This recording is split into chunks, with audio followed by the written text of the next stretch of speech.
The high society is actively celebrating the return of the Light Dragon conquering team, while Griffith Nakia drinks alone.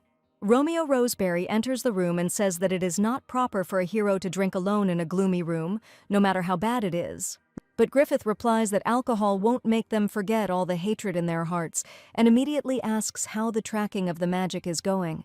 The Light Dragon's power has not yet been fully absorbed.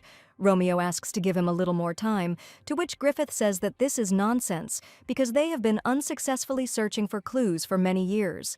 They are also looking for traces of the killer who took the life of that very man. Romeo just looks at the hero without saying a word. On the floor, he notices a suitcase containing a stuffed rabbit toy and immediately remembers everything once again. He starts to tremble, and immediately his shaking hand rises to take hold of the brooch. Calix puts a bandage on his face, covering his eyes. Sir Superion asks for one thing in case of trouble. He asks that even if nothing happens, that Calix contact him to tell him about any things that might require his help. Superion calls him a hero, who it was an honor to fight alongside on the team of conquerors of light dragons. The guy says that if the hero doesn't have a wife, he can introduce him to his niece, but Calix politely declines this offer.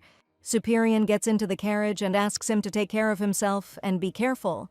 Calix asks himself why he should save the world if he couldn't even save that special person. Oscar Hresvelg looks into space with a look full of bitterness and regret. He says he misses Rio Auraria very much. On the luxurious chair sits the same toy bunny in a bow that Oscar put there. The guy starts stroking him with his hand. Oscar makes a promise to find the one who killed Rio by picking up the toy. Despite everything, the guy wants to take revenge on the killer with his own hands. But initially, this story was completely different.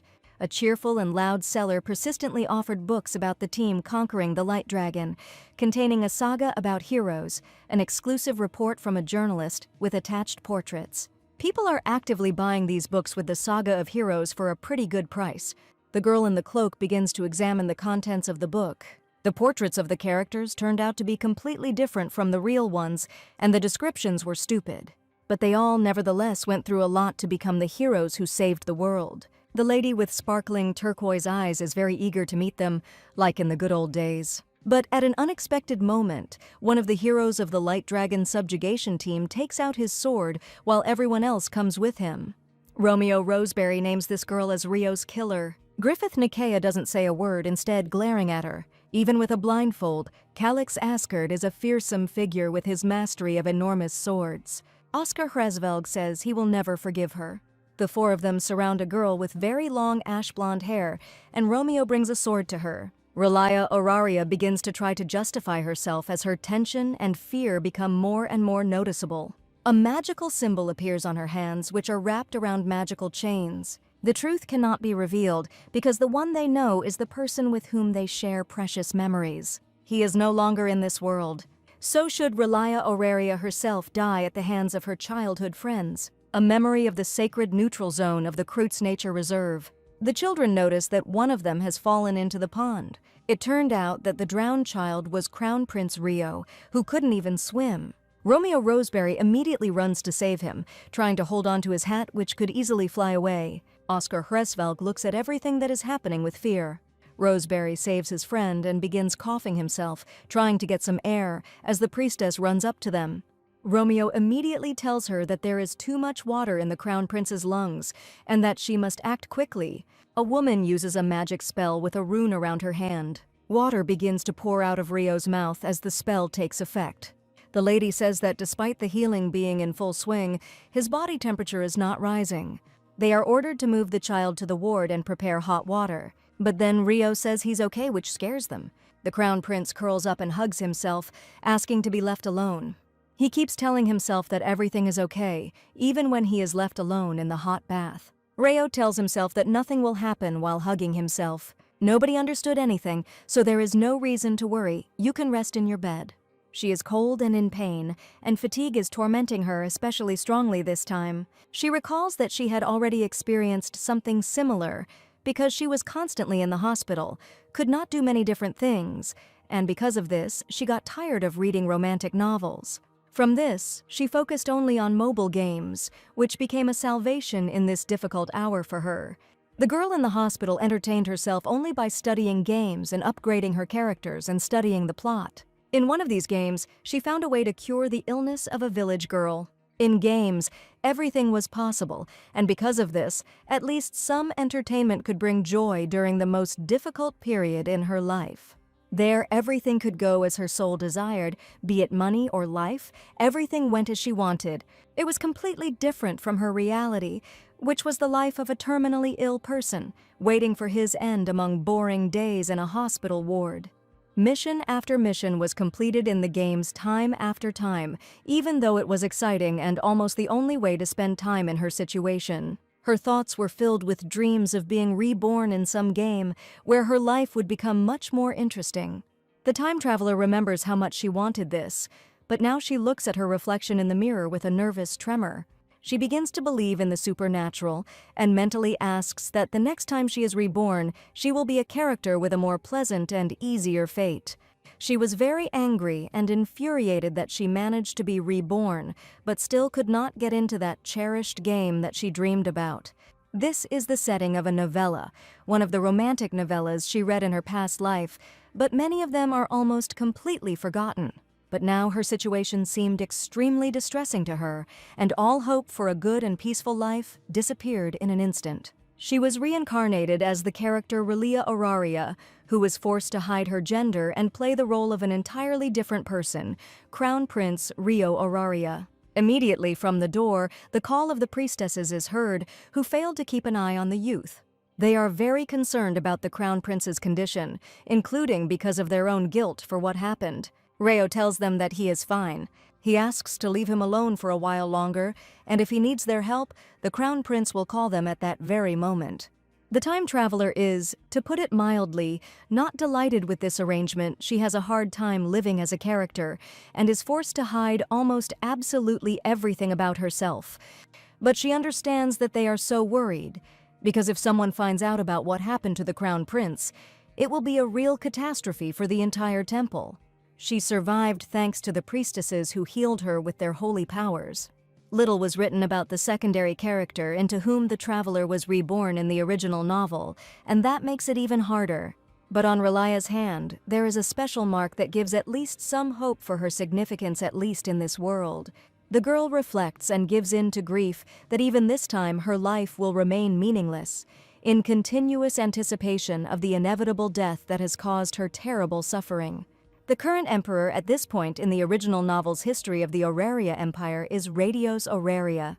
His younger sister, Princess Iris, to the great regret of the entire empire, passed away. But during the last years of her life, Iris fell in love with a simple knight, for whom she was able to neglect everything, and gave birth to a daughter from him.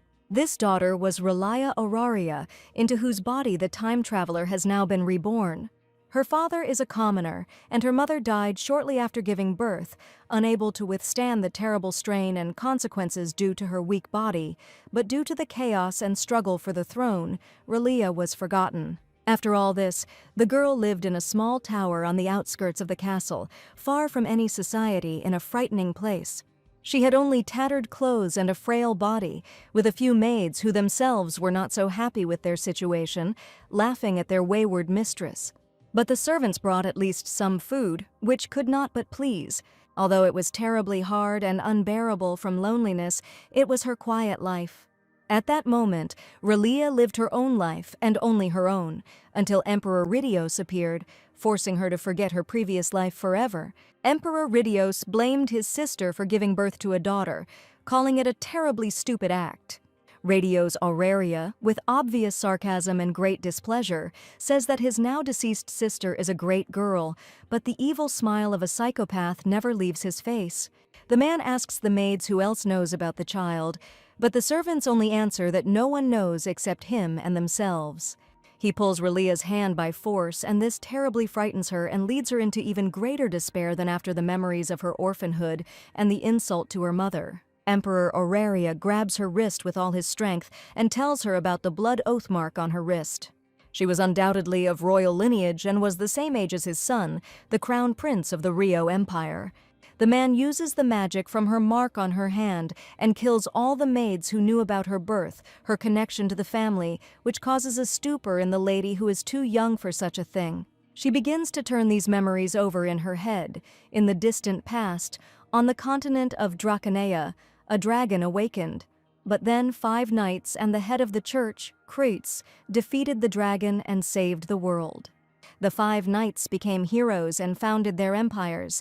The head of the church divided the dragon's magic and recognized the power of each royal family. One day, when the dragon awakens again, the knights swore a blood oath to answer the call of the Church of Kreutz to repeat their heroic deed once again. Many years have passed since then, but a few years ago, a new dragon egg appeared. It was indestructible, and dark magic bubbled around it and killed the knights who tried to destroy it.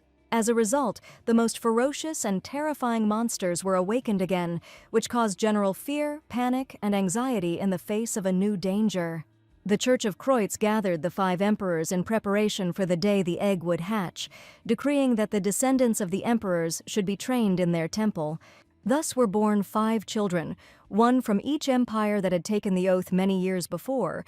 The descendants of the heroes bearing the sign of the oath were called to the temple. Emperor Auraria cuts off a young girl's long hair with his sword in one swift and sharp motion, shouting insults towards the Kreutz church. He says that he cannot send his child, and especially his only son, to such a terrible place, in his words. This is becoming more and more shocking to the unprepared lady with each passing minute.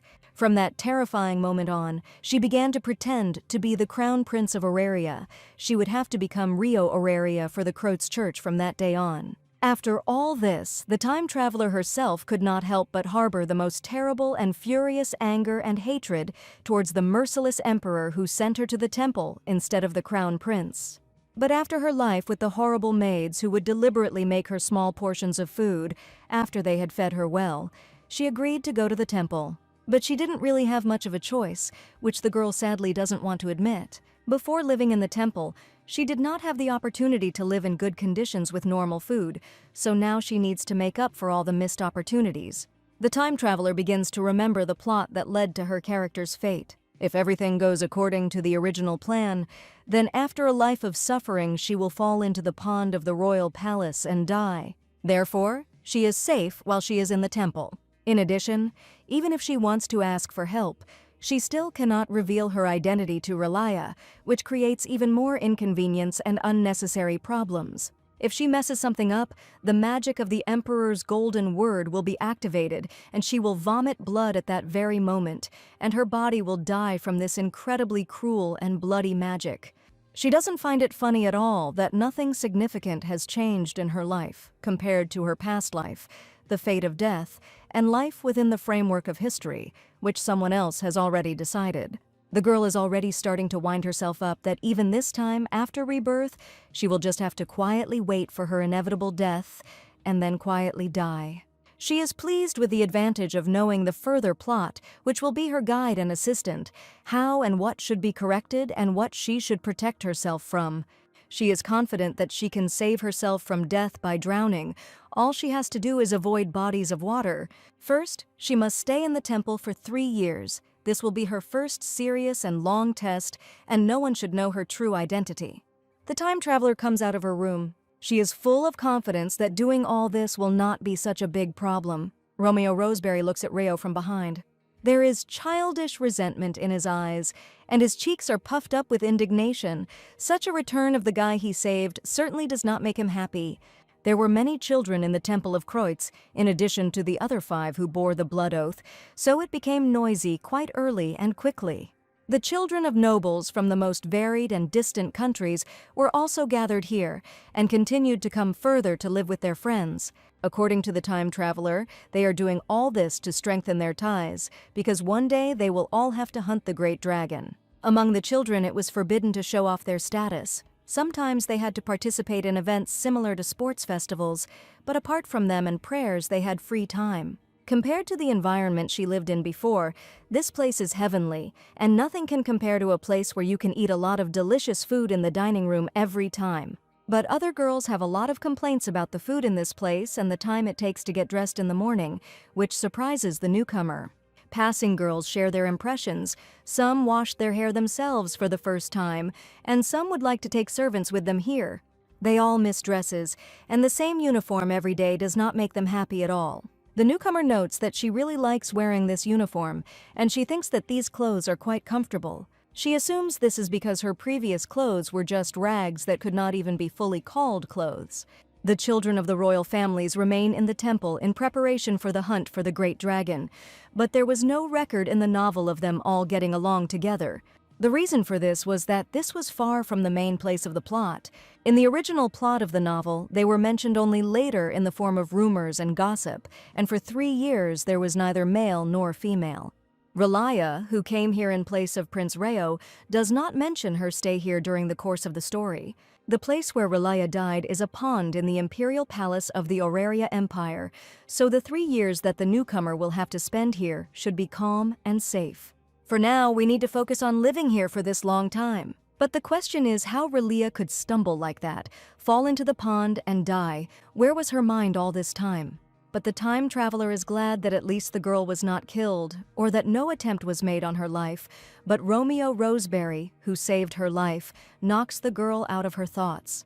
The blonde man asks with feigned interest and false politeness if Crown Prince Rio is okay. The girl doesn't understand how to behave better, especially on behalf of such a character, and therefore her cheeks simply turn red from embarrassment. Roseberry smiles wickedly and enjoys admiring his interlocutor, while his cheeks also turn red and his hand supports his face. The traveler jumps up in surprise, and the guy thinks that the crown prince is quite all right. The girl understands that in front of her is the one who saved her yesterday.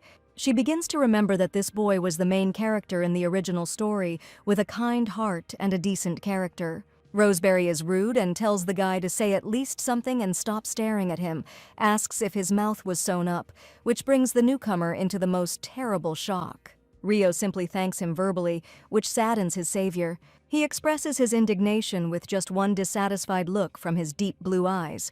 He rises and reaches closer, asking if all the crown prince can do is say thank you. The young man sarcastically asks if that's the only thing he's learned to say. The time traveler understands that she has definitely gotten herself into huge trouble and has very few possible ways out, if any, and her ideas about the main character have deteriorated to the point of being worse than ever. Rio is deeply disappointed in the main character of the novel, who is Romeo, and asks if he needs something from him. Roseberry asks to tell the priests that he simply came to the crown prince's room during morning prayers and fell asleep there from extreme fatigue. And most importantly, ask that no one dare wake him up or come into the room. The time traveler only sadly thinks that despite all his rudeness, she was genuinely interested in learning about his request, which turned out to be a simple desire for the guy to be covered up. Roseberry explains to him that Rio usually pretends to be a quiet and considerate person, and then this happens, but he is a prince, so if he says something like that, they will believe him. The crown prince agrees, and immediately the blonde's face becomes haughtily joyful and playfully friendly, and he himself begins to say that their communication is starting to go quite well. The guy looks incredibly dignified during meals, but his personality seems to be completely different from what he wants to appear to everyone, which creates misunderstandings. The traveler understands that she needs to eat normally for the entire 3 years of her stay here, because when she has to return to her homeland, she will have huge problems with nutrition. Roseberry notices the same symbol on Rio's hand as he has, which surprises him greatly, and their conversation immediately changes the topic to this common feature. The blonde says that he is very interested in whether this symbol is real, and therefore asks to show it, to which the time traveler once again agrees. Rio extends his hand so as to maintain distance, but so that his symbol on his hand is visible. Then Roseberry starts looking at his symbol, which was exactly the same, and says that everyone really has one like that. The traveler does not understand what suddenly happened that made each girl's face turn red, and an atmosphere of general excitement and anxious whispered conversations reign. The blonde starts clicking his tongue in irritation, while Rio is pleasantly surprised by the guy who came. Griffith Nakia came to the dining room to meet everyone. He is neat, reserved, and even very handsome. But Romeo Roseberry could not find a common language with him, and he immediately openly talks about his hatred for him, calling him pathetic and stupid, not embarrassed by anything at all. The two of them also notice the child in the distance of the dining room. His silver hair and red eyes make it clear that he is Oscar Hresvelg. Although he is older than the traveler, he seems smaller in appearance. She vividly recalls what his childhood was like, but now his appearance seems fragile and innocent, but later readers will call him a psychopath and a cruel emperor. Roseberry points to another child and speaks of hatred for him too. This child turns out to be the strong and brave Calix Asgard. Oscar has a seizure, covering his hands, falling against the wall, unable to even stand on his feet. The other children do not help him but simply move away, due to rumors about his demonic possession. The guy is just holding back his tears, trying with all his might to cope with all the horror himself. He is overcome by an attack and bitter tears begin to flow like a river down his cheeks, and he begins to sob loudly. In his visions, Oscar again sees a bloody sword. Drops of blood from the end of it flow into his eyes, turning them red as he is chided for looking away from his own mother's death. His eyes turn completely red and his tears seem to harden. The father says that his eyes are red because the blood of his murdered mother got on them and completely colored them.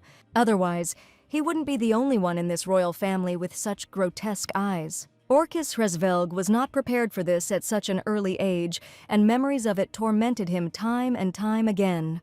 He was heaped with guilt for his mother's death in his very childhood, hatred for the color of his eyes, which changed in that very moment, and an endless feeling of guilt, calling him a terrible monster. But then the guy suddenly hears his own name being called, which only scares him more. His mother, in her last moment, spoke of how she was in terrible pain. She stretched out her hand to his face and asked him to save her. Through great agony and excruciating pain, the woman rose to her son, hugging his head, while behind her, 3 maids were already dead at the hands of the emperor. But suddenly Rio saves him with the power of his mark on his hand. He shouts at the same moment so that Oscar listens to him. The Crown Prince says that everything Oscar sees and hears is a lie, and now he needs to look into Rio's eyes and calm down. The time traveler tries with all her might to show him that all his hallucinations are only in his head, which really makes Oscar feel better. He starts looking at her, and not at the nightmares from his childhood.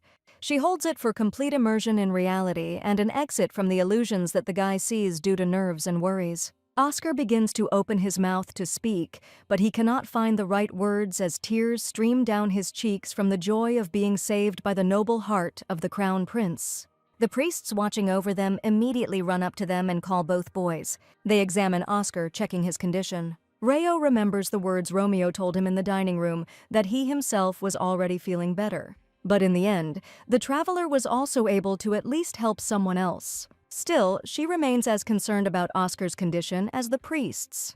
They carry him in their arms so that he can lie down and rest in his room. The time traveler remembers that Oscar's biological father, Emperor Hresvelg, killed dozens of people, including his mother, right before his eyes and declared his son a monster with bloody eyes. The Emperor's voice tormented Oscar his entire life, but just one phrase from the main character's lips, about the beauty of his eyes, allowed him to forget about his childhood and find salvation. The time traveler recalls how she noted this moment for herself in her past life when she read the original novella, but in this life she saw him right before her eyes in reality, when he was too small, thin, and very young. Although the meeting with Crown Prince Rio had happened much earlier, it was impossible to simply do nothing, since everything could continue to be so terrible that the attacks would not stop. Rio immediately runs up to the crowd and asks what they are doing here, and tells them to call the priests right away. There is strong excitement and anxiety in the eyes of the newcomer, which is evident in the sincerity of her desire and haste to help.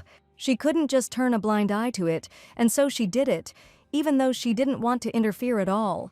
But the same man brings her back from her thoughts to reality. Romeo Roseberry asks if Rio is a heretic. The Crown Prince asks if the blonde man has looked, but he does not help.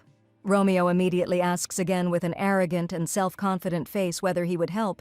He says that falling into a pond is completely different from what happened now, and his words upset the newcomer even more. Rio decides to walk away and not even continue this stupid conversation. The blonde starts to follow him to find out what kind of spell he cast, and Romeo's behavior infuriates the Crown Prince himself. He tells him that he simply calmed him down, and that it was an ordinary attack, but not a demon. In this world, the understanding of ordinary people was extremely limited, and therefore all suffering from something invisible was considered to be demonic forces that had captured a person. Once or twice no one would have noticed, but when the attacks began to recur over the course of 3 years that Oscar spent there, he began to be suspected of demonic possession. Such suspicions, even from the church itself, were most likely the true intentions of Emperor Hresvelg to tarnish Oscar's reputation and make another prince the heir. Rio says that demons do not exist, and Oscar sees illusions due to a traumatic event, comparing it to the nightmares that ordinary people like Romeo have. The Crown Prince explains to him that there are people who see nightmares while awake, and that this is a normal phenomenon. Roseberry can't believe it, telling the Crown Prince that his only argument has no basis whatsoever. He says that this cannot be so. Romeo keeps talking about how the Crown Prince lacks evidence. The time traveler begins to think that Romeo now seems terribly disgusting to her to the point of nausea. Even though he was so kind and gentle to the main character in the novel, does he really not understand the feelings of a man accused of being possessed by a demon, especially if he has similar scars? He asks her to continue telling the story, which greatly surprises the traveler, who at that moment was lost in her thoughts. Rio asks what he should continue telling him. Roseberry replies that he wants to hear about those people who have nightmares even when they are awake. He asks to explain it in a way that he can understand, asking to tell at least a little more, placing his hand on his heart. There is a thrill and excitement in his eyes, and one small tear runs down his cheek, which says a lot. The girl thinks that he must be curious to know more. After all, he is only a child now, and the human mind is very fragile. The Crown Prince points to his temple and speaks from what is inside their heads, which are very sensitive, unstable, and sophisticated, and explains the Prince of traumatic events. Roseberry asks what will happen as a result of all this. The Crown Prince replies that the shocking scene will repeat itself in the mind throughout life. To such an extent that it can be taken for reality, some sufferers commit suicide. Romeo immediately says that suicide is a great and terrible sin. To give one's soul to the devil is a betrayal of the Kreutz religion. His words about it being a sin echo in Rio's ears. The Crown Prince explains to him that there are people who can do nothing about it. He immediately replies that it is all because of their demonic possession. Rio says that it is not a demon, but such people suffer if they continue to be tormented. They cannot think sensibly. Such people believe that only death can stop them from suffering. But the time traveler understands why Romeo is so interested in demons. It is because of his mother, who committed suicide. And because he witnessed this scene as a child. Romeo's mother had another man she loved. Her parents did not approve of their relationship, so they married her off to the Emperor of the Roseberry Empire to gain immense power. At least it was some happiness that the Emperor sincerely tried to love her and treated her with dignity. He did not reproach her and waited patiently for her to open her heart to him, but there was still another man in her head, and her relationship with the Emperor remained distant and cold. The worried parents resorted to threats against their daughter and the man she loved, telling her to give birth to a crown prince if she wanted to save her true love. And so Romeo was born. Although the position of the Empress was secured, the parents continued to take advantage of her weakness, threatening the life of his beloved every time they had the opportunity. But one day, the man she loved committed suicide in his own cell, where he was forcibly sent by her own family. He knew that the Empress would continue to suffer as long as he lived, and he could not bear it any longer. Because of the enormous sense of guilt, the girl began to fall into a deep illness. Her condition gradually worsened, reaching hallucinations, illusions, and sleepwalking. Rumors that the Empress was possessed by a demon spread quickly, but she chose the same end as the man she loved, forgetting about her son altogether. The Empress did not even suspect that the very young Romeo would see all this. Everyone around was talking about the obsession of the former Empress, and her fate could at any moment befall Romeo himself, who was her son, because her demons could come to him. Romeo grew up in the love of his kind stepmother and father. He didn't have the hallucinations and delusions that Oscar had, but his wound was still there, especially his fear of demons and the people they possessed. In the original work, Roseberry confesses her feelings only to the main character, but the newcomer cannot pretend that she doesn't know. After all, one day his wound will heal, this moment will certainly come. Rio says that demons don't exist, which greatly shocks the still young Romeo. In order not to force him to change his opinion in an exclusively negative direction and turn his world upside down, he adds that he just thinks so. There are only people who hurt others, so there is no need to worry about demons that don't even exist. Romeo is silent and his cheeks turn red. He calls the crown prince a heretic, adding that this is exactly what he expected. Romeo says that no one would say such things. If he said such things to the elders, would he not be considered a heretic?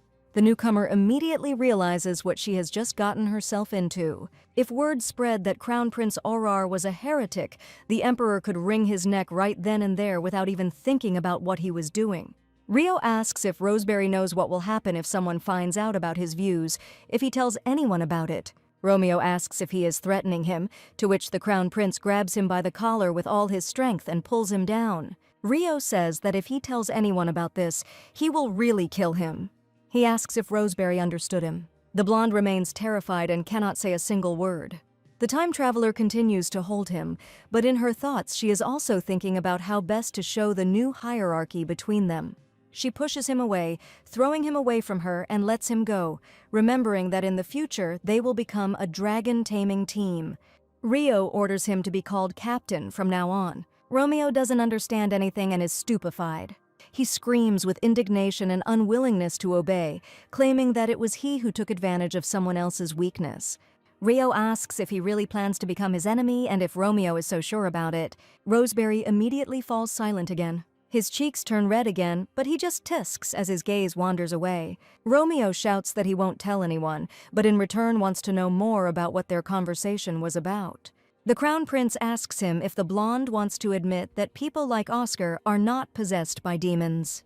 Roseberry silently agrees, his red cheeks again betraying his true feelings. He thanks the Crown Prince, calling him his captain, and the newcomer immediately breathes a sigh of relief. She had no plans to interfere, but it turned out that the hero who would defeat the dragon in the future became her subordinate. Oscar is asked to answer while he lies there, breathing heavily. He asks if it's true that Crown Prince Rio of the Auraria Empire hit him. He replies that it is true. The priests are immediately horrified and do not know how this could have happened. Oscar immediately starts saying that everything is not so. He immediately remembers that look, and the moment when his attack passed, only from those words that they were safe here. Oscar says that the kid was trying to help him. Romeo and Rio spend time together in their own way after drinking tea together. The time traveler wonders if it was a mistake to make the blonde her subordinate, since he came to her room to chat just one day later. Roseberry asks if the captain would like to read the comic book he is so into. She wonders if her subordinate is being too careless, but is surprised that there are comics in this world. The captain says that it seems that someone has arrived, to which Romeo replies that he understands everything. He complains that he had to stop at the most interesting moment. Along the way, while walking to the door, the young man complains in advance about the one who managed to come to them at such an inopportune time.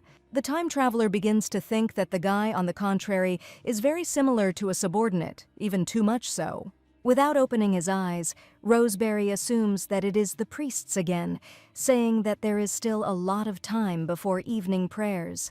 But he realized who was in front of him, and his gaze immediately became very stern. Romeo asks what the new guest needs, which interests the newcomer. At this point, Rio becomes embarrassed and excitement begins to appear on his face. It turns out to be Oscar Hresvelg. Roseberry is rude to a visiting guest, which makes his captain very angry. Rio reproaches and says that Romeo is from an imperial family, where he was taught to say such things if he was raised by good parents, and Oscar likes to look scared. The time traveler tells her subordinate not to scare the one who came here without a reason. The blonde immediately says with a heavy exhalation that he will stop, calling the Crown Prince captain, which delights the visiting guest. Rio asks why Oscar came to him, to which he replies, thanking him for his help during yesterday's attack. The captain says that there is no need to pay so much attention to such a thing, and there is no need to worry about it. The traveler's face shows melancholy from memories of yesterday. That day she thought for a long time before deciding to help, because she was going to pretend that she didn't notice it. But she feels very awkward when Oscar so kindly thanks her, so the time traveler asks if he is hungry and wants a snack, for which he again begins to thank Rio. The Crown Prince treats him to a cup of tea, thinking that he must make amends to him, even if Romeo was the one who said something rude. The blonde looked at them furtively and with great tension. He asks Oscar if the recent attack caused his stuttering.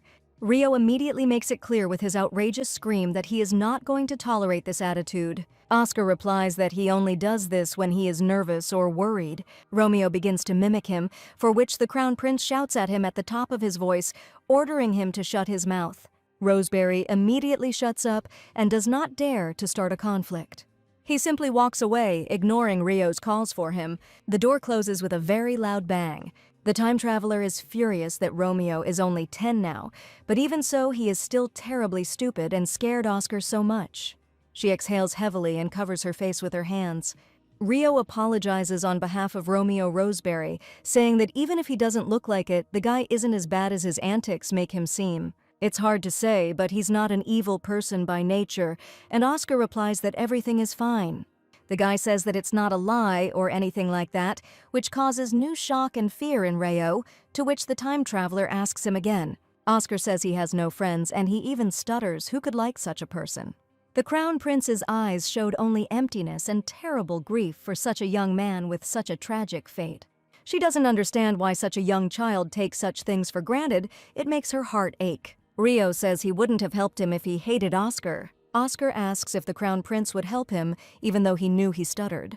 He answers loudly and with complete confidence, stroking his hand over his heart, that even so he would certainly help. Oscar, with red cheeks, thanks her again. The guy asks if he knows her name, surprised by this. He asks why the blonde calls him Captain, and this question surprises the newcomer. Rio says that Romeo started calling him that and respecting him after he saw how he helped him and calmed him down. Oscar asks if he can call him Captain too, which shocks him. He says that he also wants to call Rio his captain. The traveler immediately begins to get terribly worried and anxious. Suddenly, she remembers a scene from the original where Oscar avenges his murdered mother. He killed his father in revenge for the murder of his mother, telling his father that from now on, the whole world would fear him.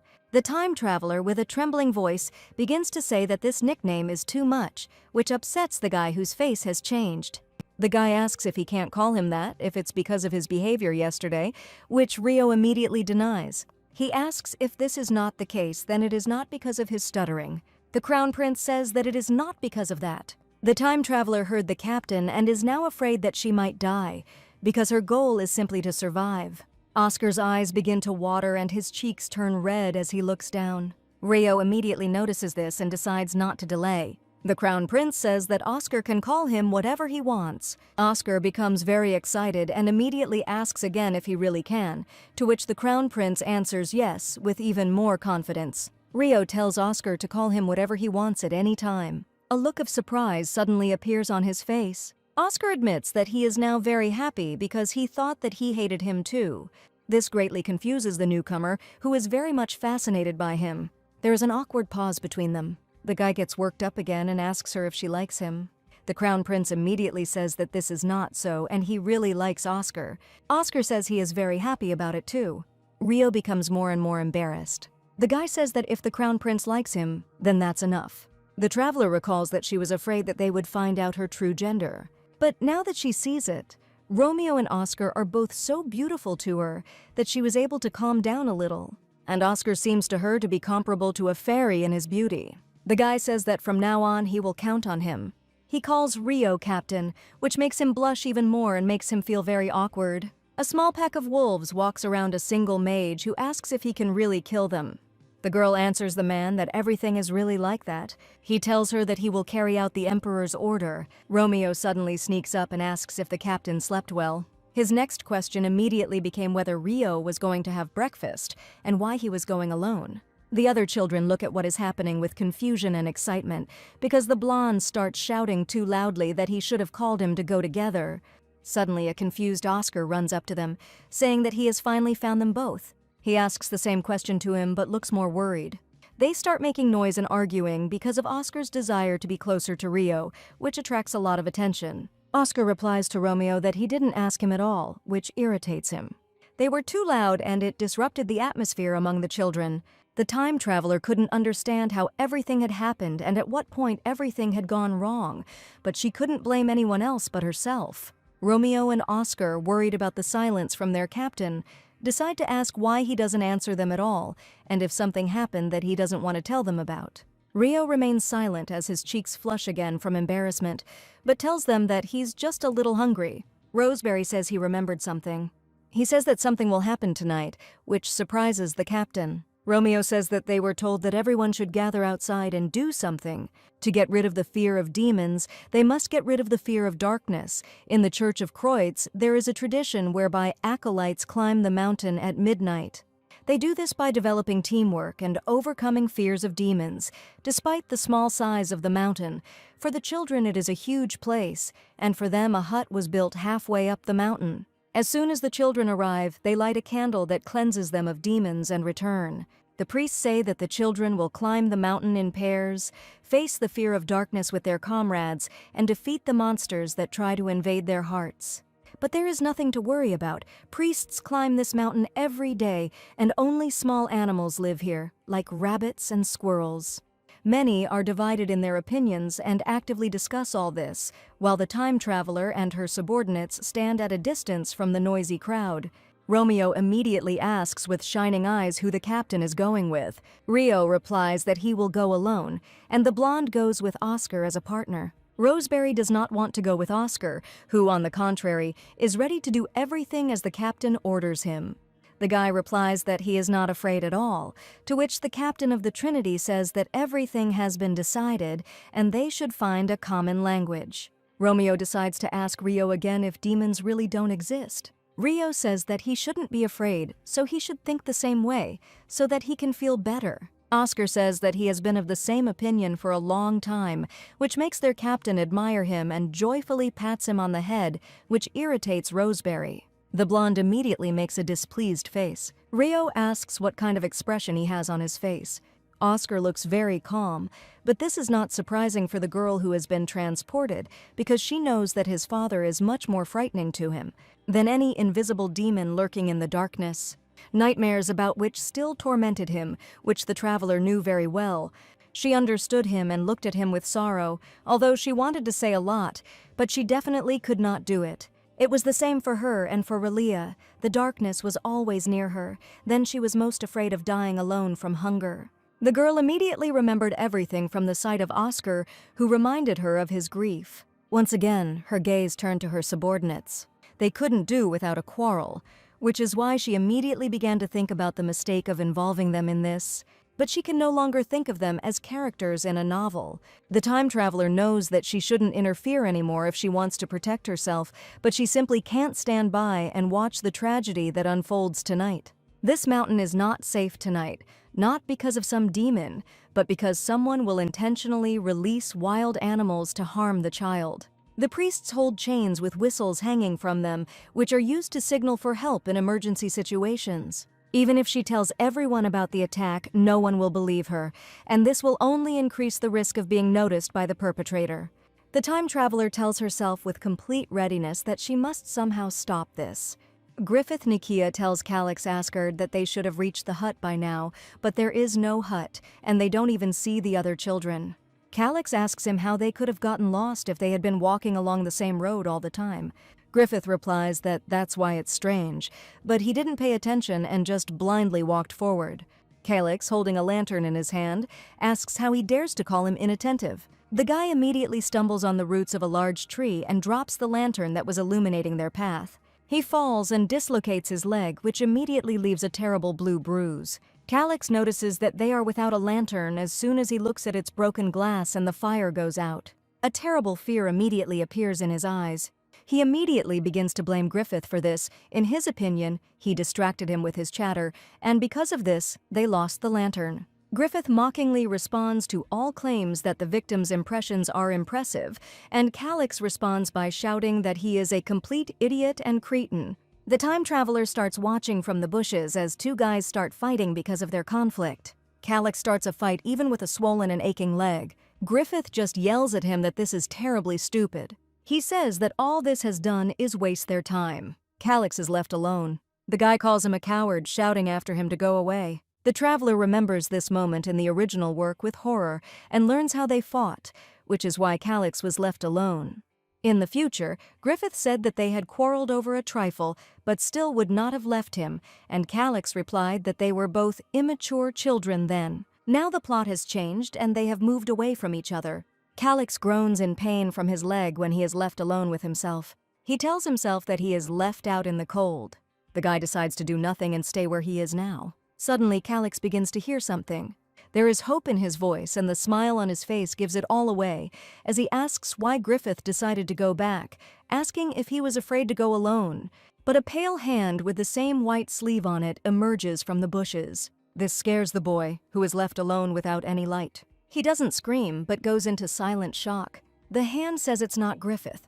This leads the guy to the point of speechlessness and stuttering due to nerves and enormous stress in a short period of time. But then the girl's clothes suddenly get caught on a tree at the most inopportune moment. Rio was pleased that he was able to free himself, but there was someone's silhouette behind him. He notices this approaching shadow and does not have time to understand everything. The Crown Prince was not prepared for Calix to fly at him, screaming for the demon to go away. The guy's foot lands on his back with a loud crunch. He begins to writhe in pain from his leg, which is already injured.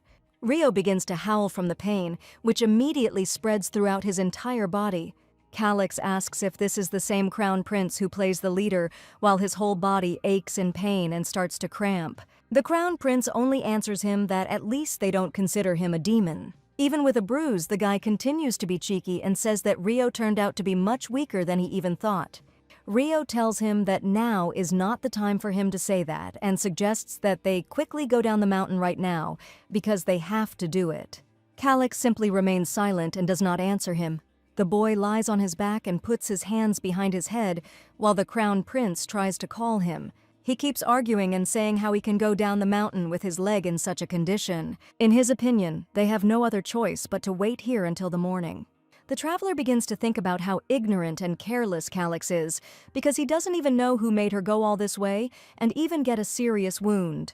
Tonight on this mountain, he will lose one of his arms in an attack by wild animals. The time traveler thinks about telling the truth, although no one will ever believe it. She says that a wild beast will appear on the mountain that night, but Calix doesn't believe it and calls her words wild nonsense. Everything turned out just as the newcomer thought, although she still didn't expect anything. Rio asks Calix if he trusts his uncle. He immediately pounces on the Crown Prince and calls him a little brat, asking who sent him, demanding an answer immediately. The Crown Prince asks who could have sent him. The traveler sincerely does not understand why he behaves this way. Rio introduces himself as the Crown Prince of Auraria, saying that he was sent by the Emperor of Auraria. At that moment, Calix's violence and aggression disappear for a moment, and he begins to think about something of his own. They continue to argue, and the Crown Prince demands to let him go, while Calix exhales heavily. The guy asks how he knows about his uncle, and Rio replies that he has pretty good intuition, deciding to say just that for now. The Empire of Asgard is a land of deserts and sorcery, ravaged by relentless tyranny. The people forced everyone, both adults and children, to engage in exhausting labor, leaving them to suffer. All the horrors in the Empire were because of Asgard, and Calix was a thorn in his side because he could lay claim to the throne, which the Emperor did not need. Rio says that Emperor Asgard is trying to take his life. Calix asks if he means to say that his uncle sent wild beasts to the mountain to kill him, to which the Crown Prince replies in the affirmative. The guy is silent, although it is hard for him to believe it.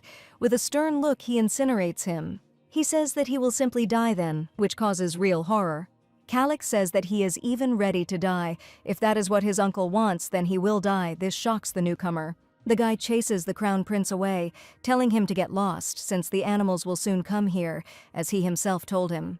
He shouts at him to go away, calling him an idiot, saying that it doesn't concern him in any way. The time traveler begins to think how she can simply leave him, knowing that he will suffer. Besides, at the moment she contacted him, there is no guarantee that everything will develop the same way as in the original story. If this happens, it might not just be one hand, and Calix might actually die. This makes it difficult for the traveler to breathe, and a lump appears in her throat. She feels incredibly sad and hurt for Calix because he acts like he's tough when deep down he's unbearably scared. Calix yells at him for the umpteenth time to leave him alone before he kills him right there. Rio replies that he was going to leave even if he hadn't asked him to. He begins to shake violently from worries and anxiety that grows with each passing moment. The Crown Prince, standing over him, replies that he still won't go alone. He asks Calix to be patient for a little while. He only asks first what he has in mind, and then asks again what Rio just said. The time traveler knocks out Calix and starts carrying him in her arms. If he hadn't lost consciousness, she would have hit him a couple more times. But while she was carrying it, many things turned out to be not as she thought. The guy turned out to be much heavier than she imagined. The problem was that she had no idea where to go. The only thing the girl can rely on is the moonlight, but even following the path, she does not feel that she is going anywhere. She begins to think that magic or witchcraft has turned their path into a labyrinth, but now the traveler should have found her way from here. But somewhere nearby, rustling sounds are heard from the bushes. These sounds are getting closer and louder. Rio is afraid that wolves will appear in front of them now. But then they ask him what he is doing here, and the Crown Prince himself seems to breathe a sigh of relief. He is greatly surprised by the appearance of Griffith in front of him. This immediately made the newcomer happy because she was sure that the guy had left without Calix. Rio introduces himself as the Crown Prince of Auraria, and he replies that he has seen his face before and asks what he is doing here. The Crown Prince replies that he does not have time to explain this now because the situation is very complicated. He will never believe his words, but this mountain is dangerous, and monsters will appear soon, to which Griffith says that priests walk on this mountain. Rio immediately asks him if he can say that, and after he encounters the wolf, in any case, he must go with him and get off this mountain.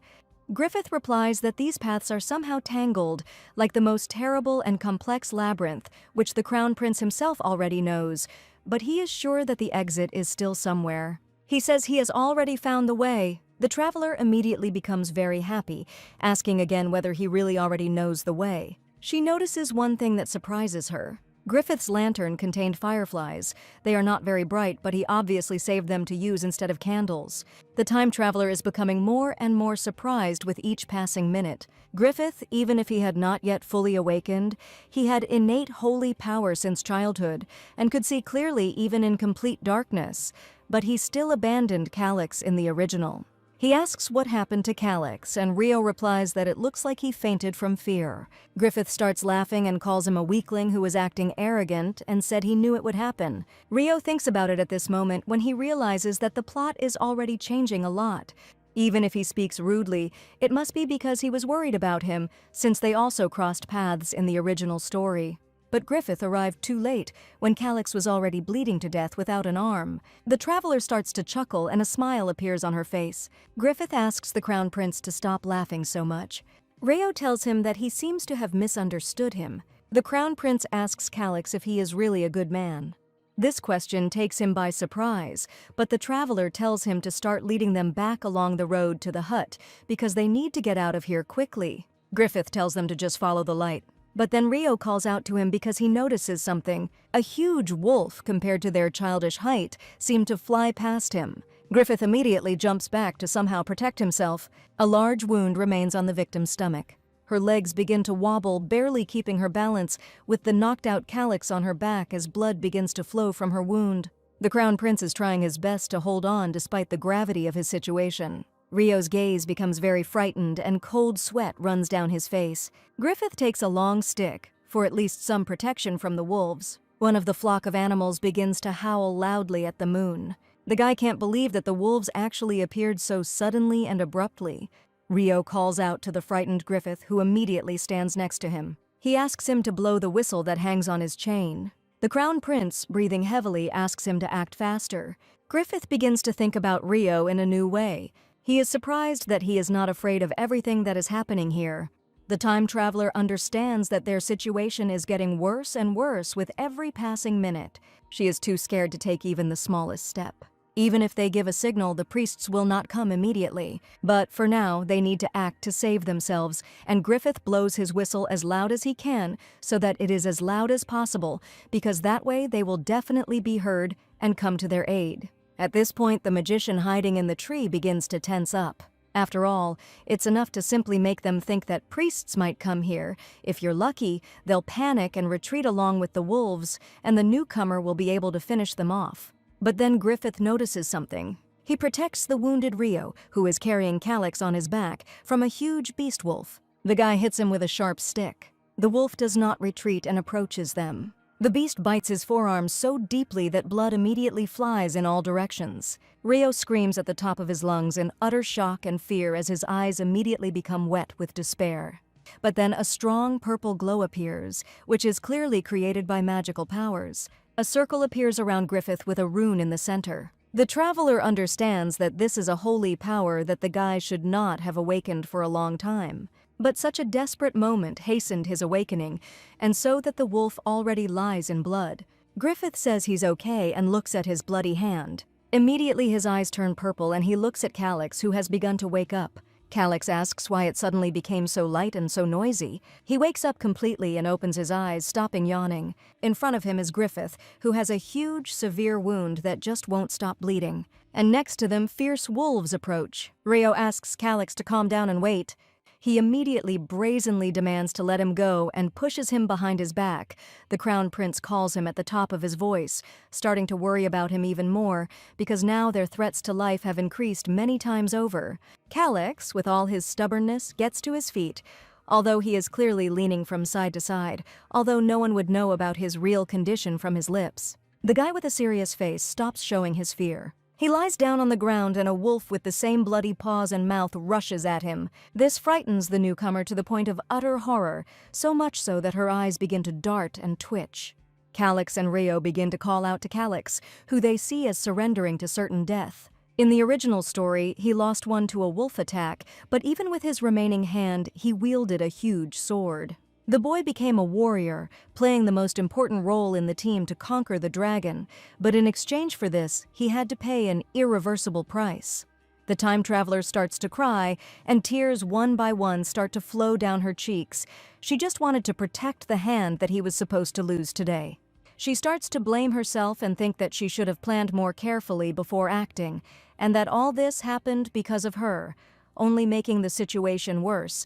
But suddenly she notices something in front of her. Calyx strikes the wolf with all his might, smashing its mouth with his fists. But then it turns out that he not only beat him with his fists, but also cut the wolf with a dagger. The time traveler cannot believe it, although she sees everything with her own eyes.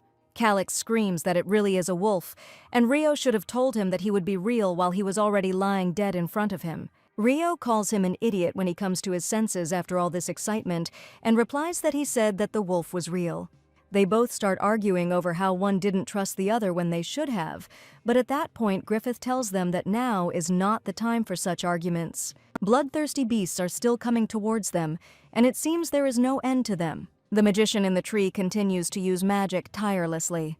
The night had not even begun to pass, and the sky was dark. But suddenly the magician is unable to continue using the spell, and the rune around his hand goes out. Griffith immediately looks closely at what is happening around them. Immediately the wolves scatter into the air and disappear. Even the already dead wolf near Calyx begins to crumble. Griffith shouts, asking if all those bloodthirsty and real wolves have turned into pitiful sand under their feet. He tramples on the sand where the terrifying beast had just been and does not understand how they could have disappeared so easily. Rio explains to him that they simply destroyed any evidence, thinking that he couldn't be killed. Griffith says the wolves seem to be under control. He suggests that the scroll was meant to make them retreat, which is what happened. His gaze falls on the scroll hanging on a chain around Rio's neck. Calyx says that he was the one being hunted, which surprises the worried newcomer with his decision to confess so quickly. The guy tells them that this is magic that is only used in the Asgard Empire. All magic is built on the control of sand and the creation of everything from it. He clutches the sand in his hands, which obeys him with ease because it is from the Asgard Empire.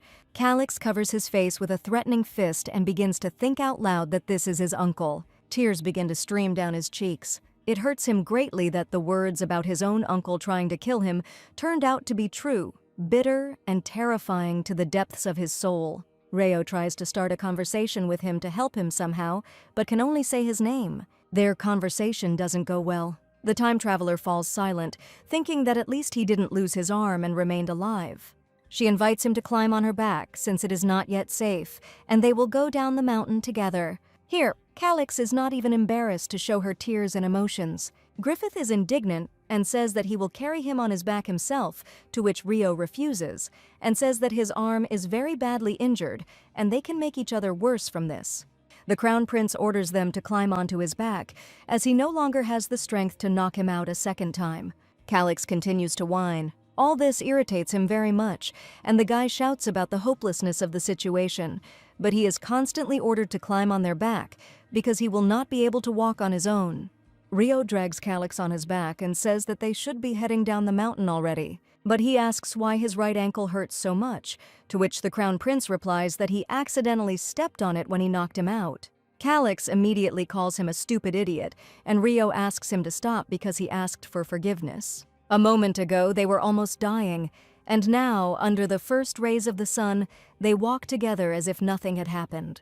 Griffith notes that things have become much easier for them now, and there are much fewer disagreements as a result. The sun had already begun to shine much brighter and warmer, a beautiful dawn had come and illuminated the entire road. The priests had already begun to gather with each other. They start discussing whether they should have started looking for them already. According to the princes, Rio also went to the mountain alone. Oscar is immediately frightened by the general panic over the disappearance of his captain, but then he notices people among the trees in the distance. Oscar shouts with joy and surprise that he sees the captain, and Romeo immediately asks him where he noticed him.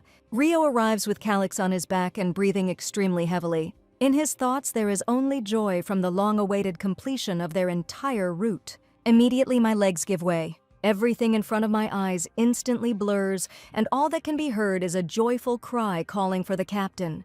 The traveler begins to hear someone crying bitterly and opens her eyes, while a blurry portrait of red eyes and ash-colored hair appears in front of her. Oscar immediately asks if the captain is okay, while he can't stop crying, which has led to the fact that not only the color of his irises has turned red, but also his cheeks. She asks why the boy is crying. Romeo, whom the girl notices only now, immediately replies that it was because the captain was in pain, and he was more worried about him than anyone else. They say they are already at the temple and that Rio should be fine and completely safe now. Romeo says that he will now call the priest and asks Oscar to look after the victim. Oscar says that the Crown Prince immediately fainted, and Rio immediately asks what happened to the others. The guy replies that they are fine and are now meeting with the high priest after treatment. Immediately, the priestess comes into the room and is glad that Crown Prince Rio has woken up, asking if he is experiencing any discomfort or pain in his body.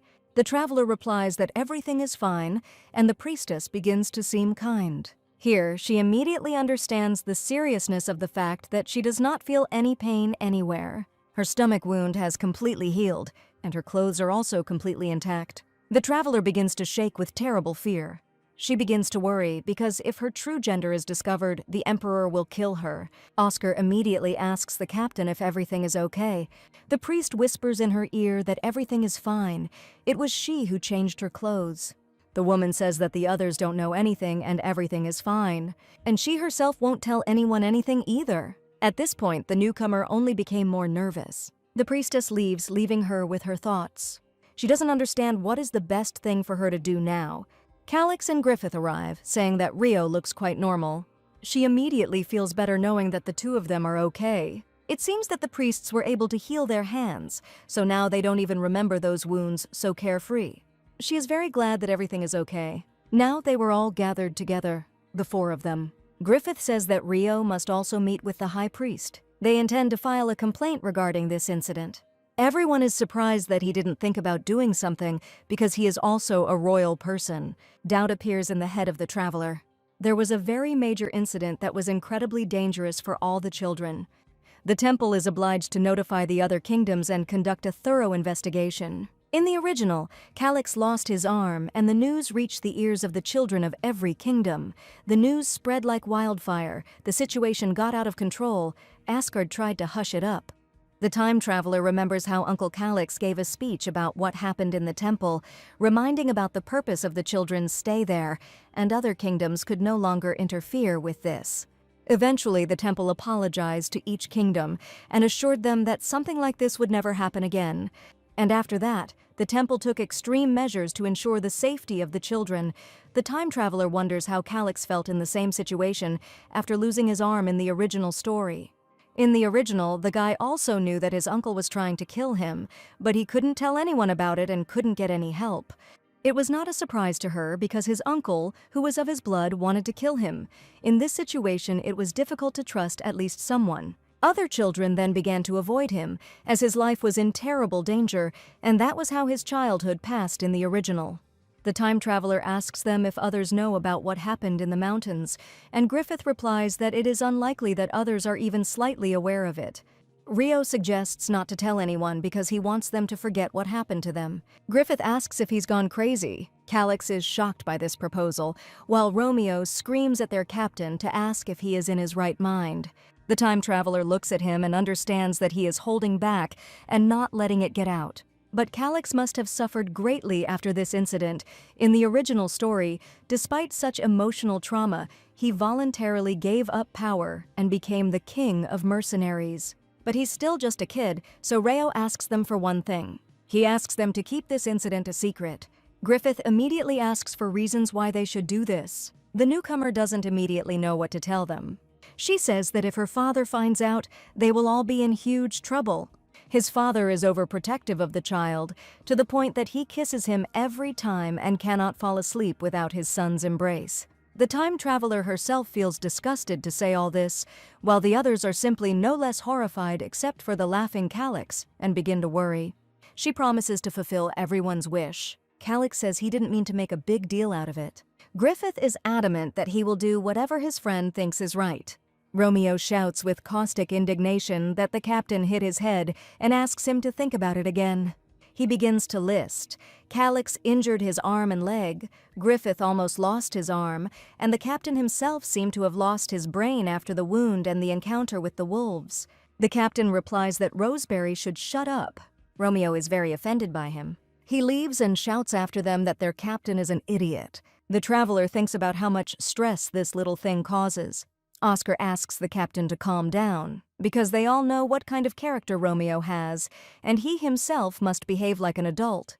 Rio replies that this is true because a more mature person should behave like this. They talk about Romeo while Calix and Griffith look on. They ask him why Oscar and Romeo call him captain, and whether he wants to play the leader like that. Rio explains to them that they are doing this of their own free will, and not for the sake of some game. The boys exchange silent glances. Calix smirks and asks if that means anything. Griffith continues and asks again that if they want to call him captain, they can do that too. Reo asks with a little excitement if they are really going to. They both say with smiles that from now on they are under his command and call him their captain. Several days have passed since then, and since the people involved in the incident have asked the temple to remain silent, they must have an idea of what is going on. The high priests came to apologize to them, promising that such a thing would never happen again. But the time traveler knows that nothing will come of their investigation, because this incident was specially arranged after the high priests came to an agreement with the Emperor of Asgard. They all go to bed, and Romeo says that they better not go over to his side. Oscar says that the blonde guy is the one who always rolls over on his side, and his bad sleeping habits make it hard for everyone to fall asleep.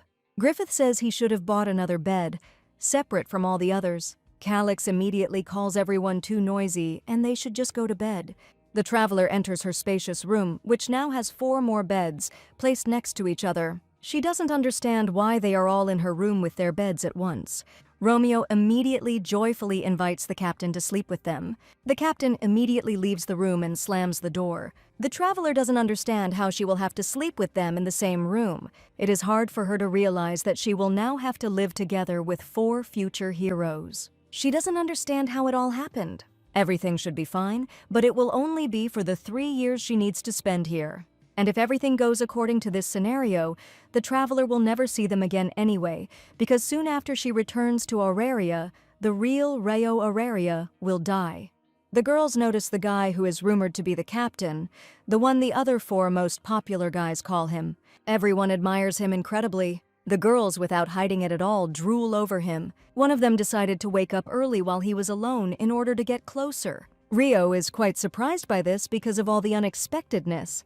The girl immediately addresses him as the Crown Prince of Auraria.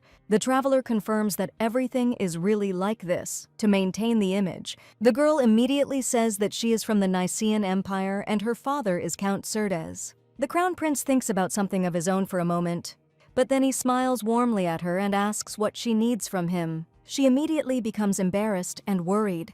The girl immediately admits that she just wants to be closer to him because he usually only communicates with guys. Ryo immediately asks if she is talking about those guys, to which she hears a positive answer. Everyone has already seen and heard how they call him their captain. She admits that this impresses her. The traveler herself involuntarily becomes embarrassed by such words and smiles awkwardly. The Crown Prince says that it is not that important. It is just something that comes natural to him. But she is really impressed by this, which she says again, and the newcomer doesn't know what to do in this situation, but decides to put on a confident look and gracefully fix her hair to impress. Even with a beautiful girl like her goal of remaining quiet was completely destroyed. She fully understood the reason for this and her popularity. It's all because of these leeches princes. All 4 princes always came for her. Wherever she went, they were all by her side. The time traveler went into her thoughts and sadness because now they do not allow her to find even a minute of peace. Today she even woke up early to get rid of them. And since all the princes were under her control, interest in her person has grown many times over.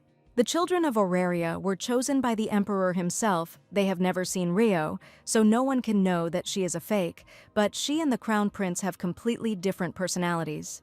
The real Ryo is a reckless and hopeless case, but she won't have to worry about being compared to him later. 3 years later, she will return to Auraria, soon after which the Emperor and Crown Prince Ryo will die. They will be killed during the rebellion. But that girl calls her sharply. Ryo asks her to continue talking about what she started. She immediately became embarrassed. The Crown Prince immediately noticed her shyness and said that if she had any questions, she should not hesitate to ask them. The girl asks the Crown Prince about Griffith because she wants to know what he said about her, if he said a word at all. Ryo is very surprised. It seemed to him that she was interested in him, but not that the stranger was interested in someone else. She clarifies that Griffith is her fiancé, but lately he seems busy and distant. Ryo apologizes, but can't say anything because he didn't go into the matter with him. He starts a conversation about his similar dislike of eating with his subordinates. It's just not his thing, and at that moment, a joyful cry flies through the entire dining room, calling for the captain. 4 silhouettes appear in the doorway, with Calyx in front of them. The dark-skinned boy calls him a fool for going to the dining room alone and not waiting for any of them. The time traveler did not expect her subordinates to appear so early and mentally calls them damned clingy leeches. Griffith looks distant, but suddenly his gaze falls on his daughter-in-law, but the emotions on his face do not change much. The daughter-in-law herself becomes stunned by the unexpectedness of meeting him, and her embarrassment reaches its peak. She quickly runs away, agreeing to talk to the Crown Prince next time. She is noticed by Romeo, who did not hear their conversation and understood everything in his own way. Oscar asks the captain who was just with him. Romeo immediately wants to know if she is Ryo's girlfriend. Calyx mockingly repeats the word girl, making a stupid face. He doesn't understand how that girl can be a match for a guy like their captain, and the newcomer realizes what a big misunderstanding has occurred. Oscar objects and shouts that Calyx is not very close with girls, so he doesn't know, but their captain is very cool, and these touch Ryo to the depths of his soul. Romeo starts making jokes about Calyx's reputation as a dumb guy, when their captain, on the contrary, is very popular with the girls. The Crown Prince only lets out a heavy sigh. Oscar asks if that girl is really his mate. This question causes an awkward silence between them and surprises Ryo. He replies that this is not the case at all because otherwise they will have big problems. That girl just said that she is Prince Griffith's fiancé. Calyx immediately becomes shocked and asks again if his friend really has a fiancé.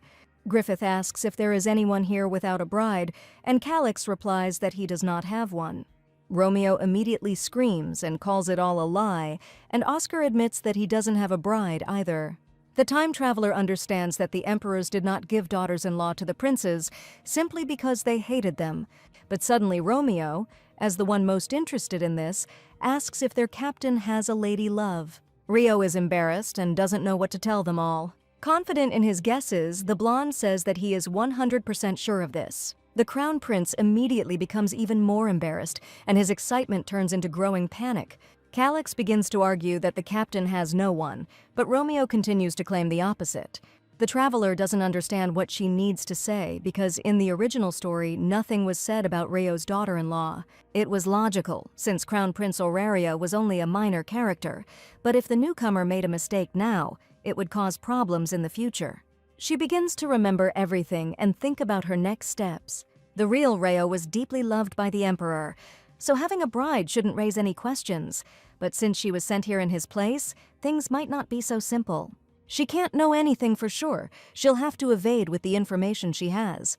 The Crown Prince reminds them of his poor health, most likely. They didn't tell him about his bride so as not to worry him. He heard his father talk about something like that, so it could be true, or it could not. Everyone starts to think that this makes sense. Calix reminds him with disbelief that the captain dragged him down the mountain. Even though he looks fragile, he has strength in him. Reo immediately begins to justify himself by saying that the situation was so tense that time, and that's why he didn't realize how hard it was for him to carry. If it weren't for the priests, his muscles would have become minced meat. Calix is embarrassed by the words of the captain, who found inhuman strength in himself from a huge desire to save him. An awkward silence ensues between them, and the pride of both of them prevents them from saying a single word to each other. Romeo asks if he could have been in the same danger. Would the captain have been able to save him? The captain hesitates to answer and asks him again, and this immediately makes the blonde man throw a tantrum and remind him that he was the first to get close to him. Reo replies that of course he would have done the same. Oscar immediately asks if this means that he would have saved him too. The captain replies that if it were him, he would carry him on himself every time. In his mind, it shouldn't be difficult, because Oscar is smaller than him. The Crown Prince winks at him. Oscar is very happy, and his cheeks are red with pleasant embarrassment. His facial expressions are very touching to the newcomer, which is why she strokes his head to her. He looks like the most beautiful fairy. The girl can't believe her eyes and doesn't understand how one can be so cute, even being older. She thinks and asks herself if she had a younger brother, would it feel the same? They have different eye colors but the same hair. The captain touches a strand of Oscar's hair and says he's been thinking about one thing. They have very similar hair. People might think they are brothers. Oscar immediately asks him again, not believing his ears, and the Crown Prince tells him that he can consider him an older brother and rely on him in everything. Calix doesn't understand them. He calls it ridiculous. Discussing such things that could lead to a massacre between two nations is stupid. Romeo supports him and adds that sometimes he wants to shut the captain's mouth. Reo begins to get irritated by such expressions, while Oscar looks too happy to think about anything other than the Crown Prince's words. But the newcomer notices something. One of her subordinates became completely silent. Griffith hardly said a word. The traveler begins to think. He looks like a lost child, follows her along with the others, but is always cold and distant, which makes her nervous. She decides not to torment or keep this tension in her thoughts. Reo starts a conversation with Griffith. The captain says simply so that he knows, and for his sake, he would do the same. Griffith is also confused and very surprised by this. The Crown Prince jokes that he wouldn't whine like Calix from being carried, and the guy in question asks who else is whining here. Griffith says he didn't even ask. Reo answers without even thinking and invites everyone to start eating.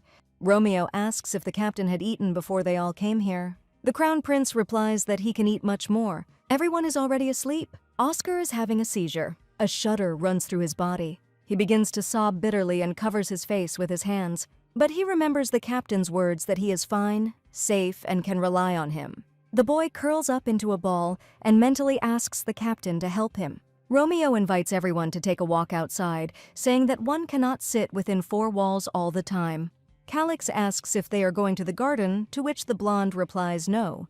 He invites everyone to play outside the temple grounds. They say there is a shopping district in the neutral zone. Griffith clarifies that the quarter is actually far from the temple, and because of its location in the neutral zone, trade there is flourishing and, in general, lively. Reo asks if the priests will let them out. Romeo makes a gesture with his hand for the captain to keep quiet. He clarifies that the three of them were attacked by wolves in the mountains.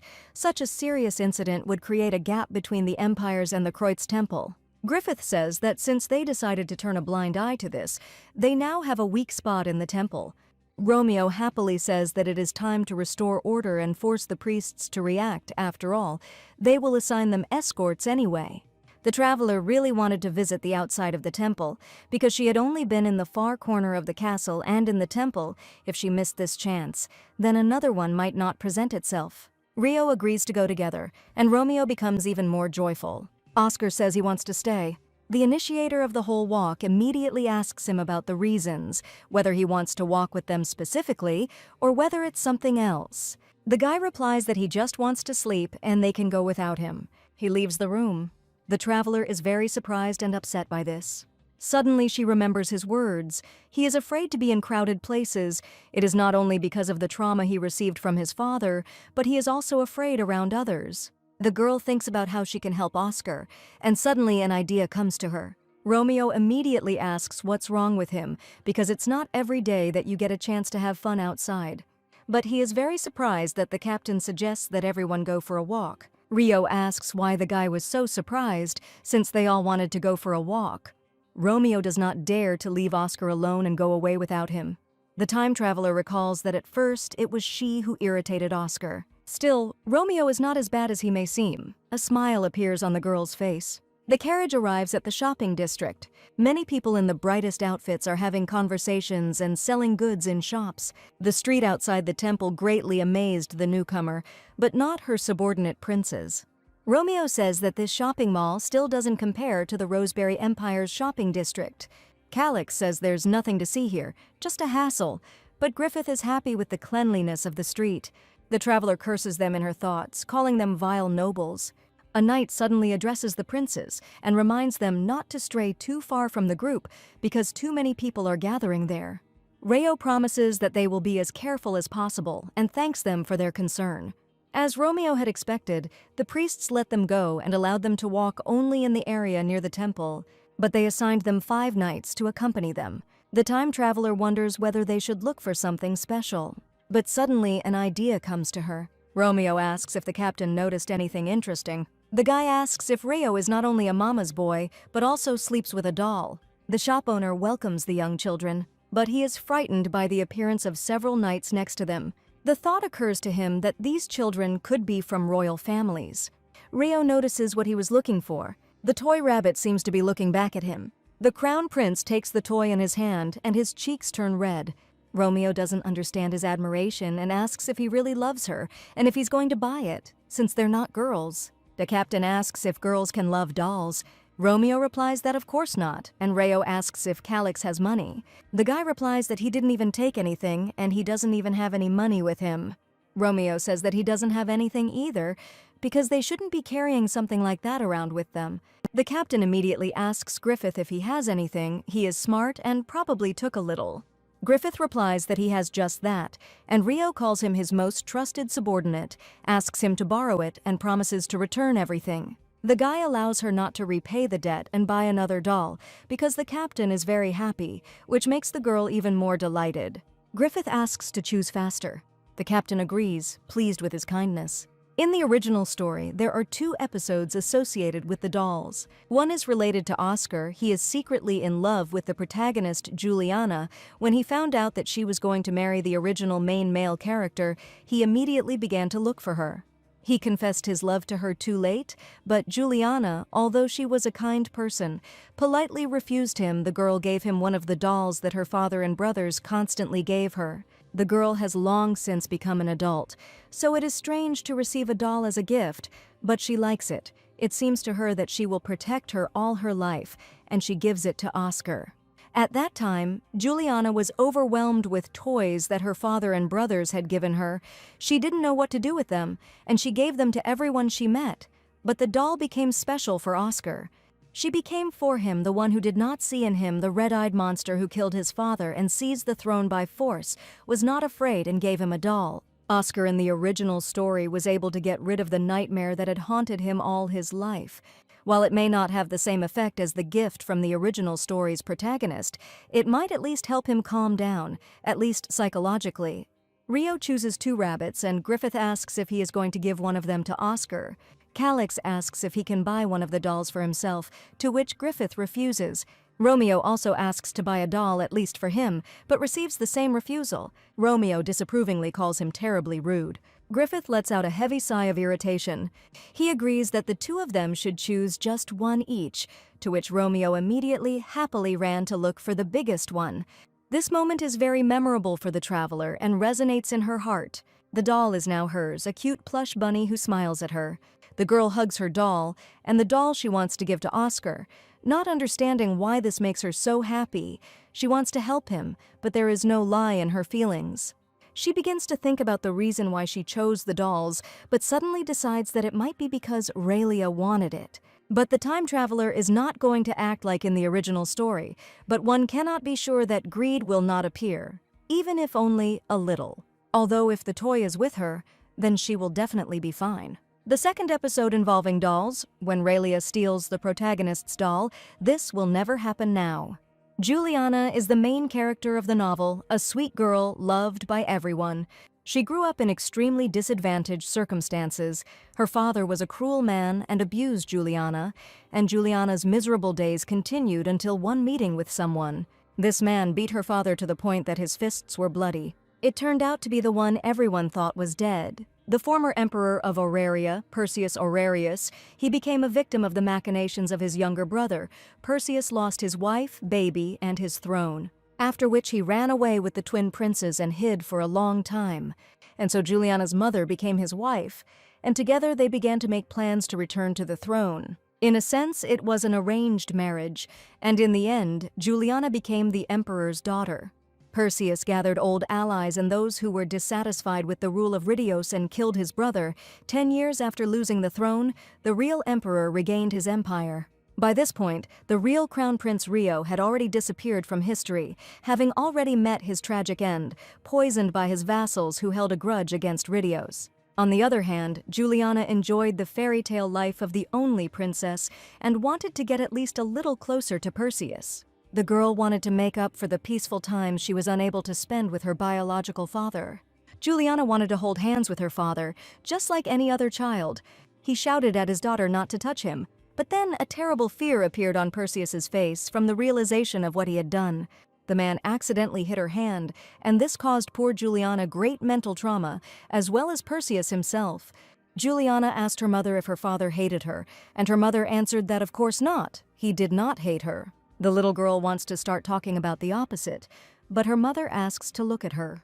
Perseus brings a huge teddy bear. He hands it to his daughter and asks for forgiveness for scaring her, because he is simply not used to being touched. The man asks if she will forgive him. Juliana reaches out to the bear's paw. The girl agrees to forgive him, which pleases the worried man. She is glad that her father does not hate her.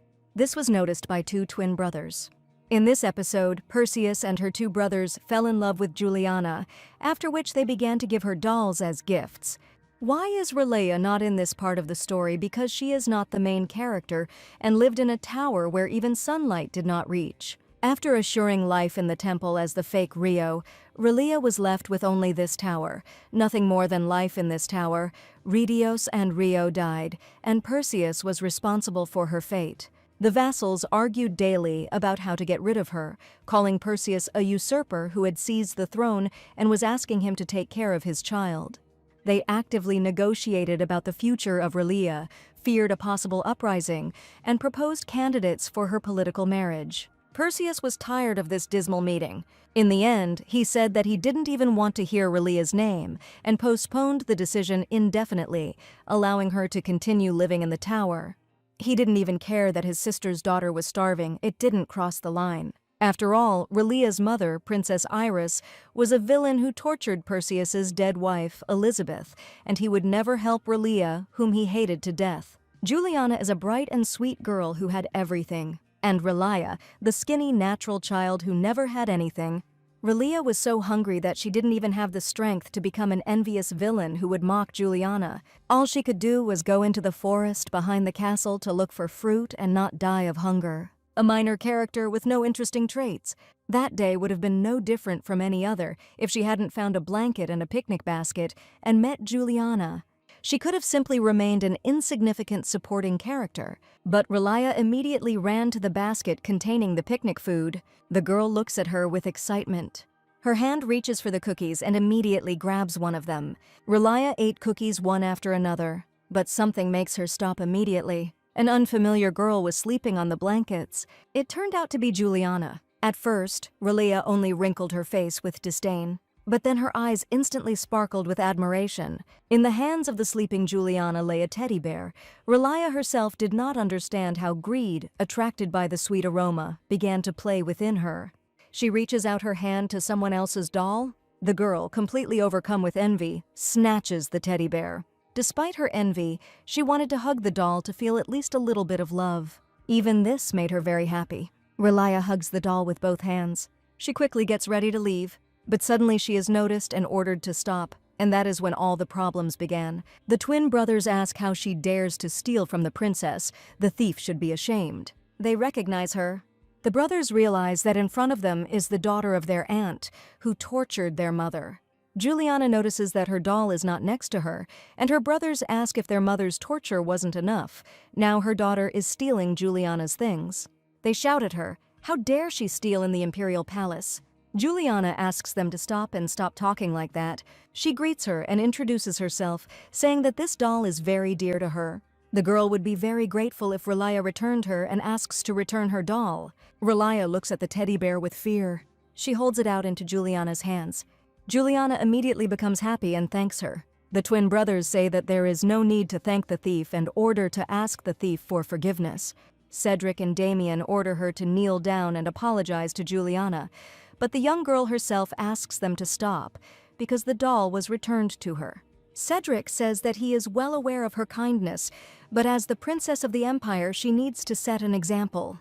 They want to convey to her that this cannot be ignored. At this point, the twin brothers turn their attention to Relia again. They order her to bow her head. Damien says the number 100 times. She is ordered to bow and ask for forgiveness 100 more times. The girl begins to ask for forgiveness with great sorrow. It just goes on and on.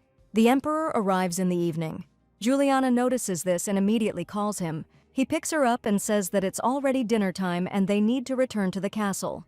The twin brothers immediately call this a scam because Juliana said that they would be able to carry it. Relia looks at all this with bitter despair and envy. The emperor notices her but does not say a word to her. He simply turns around and starts walking with his daughter into the castle. Juliana, who was kind even to thieves, and her brothers, who loved her to the point of madness, even too much, made Relia even more envious.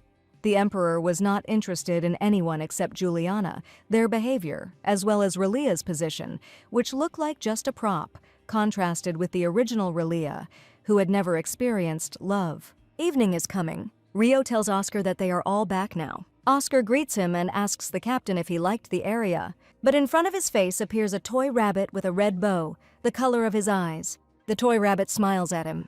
Oscar holds it in his hands, but he cannot fully understand and believe what is happening now. Rio says he came to give a gift, thought he would like it, says that this doll can take away other people's pain and longing, and she will be able to protect his heart.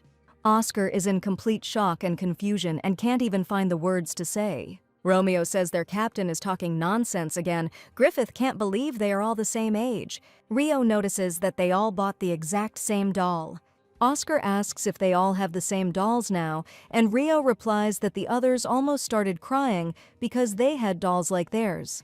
Romeo begins to deny everything, but the captain looks more trusting in Oscar's eyes. Everyone falls asleep in their beds, and everyone has their doll rabbits lying next to them.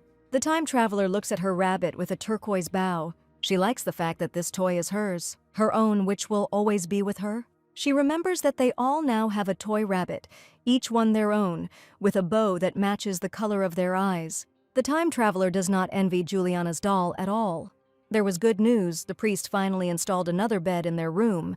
According to Rio, this will help them reduce the damage caused by the sleeping Romeo's rampages, while Calix says that it won't be possible to completely prevent them.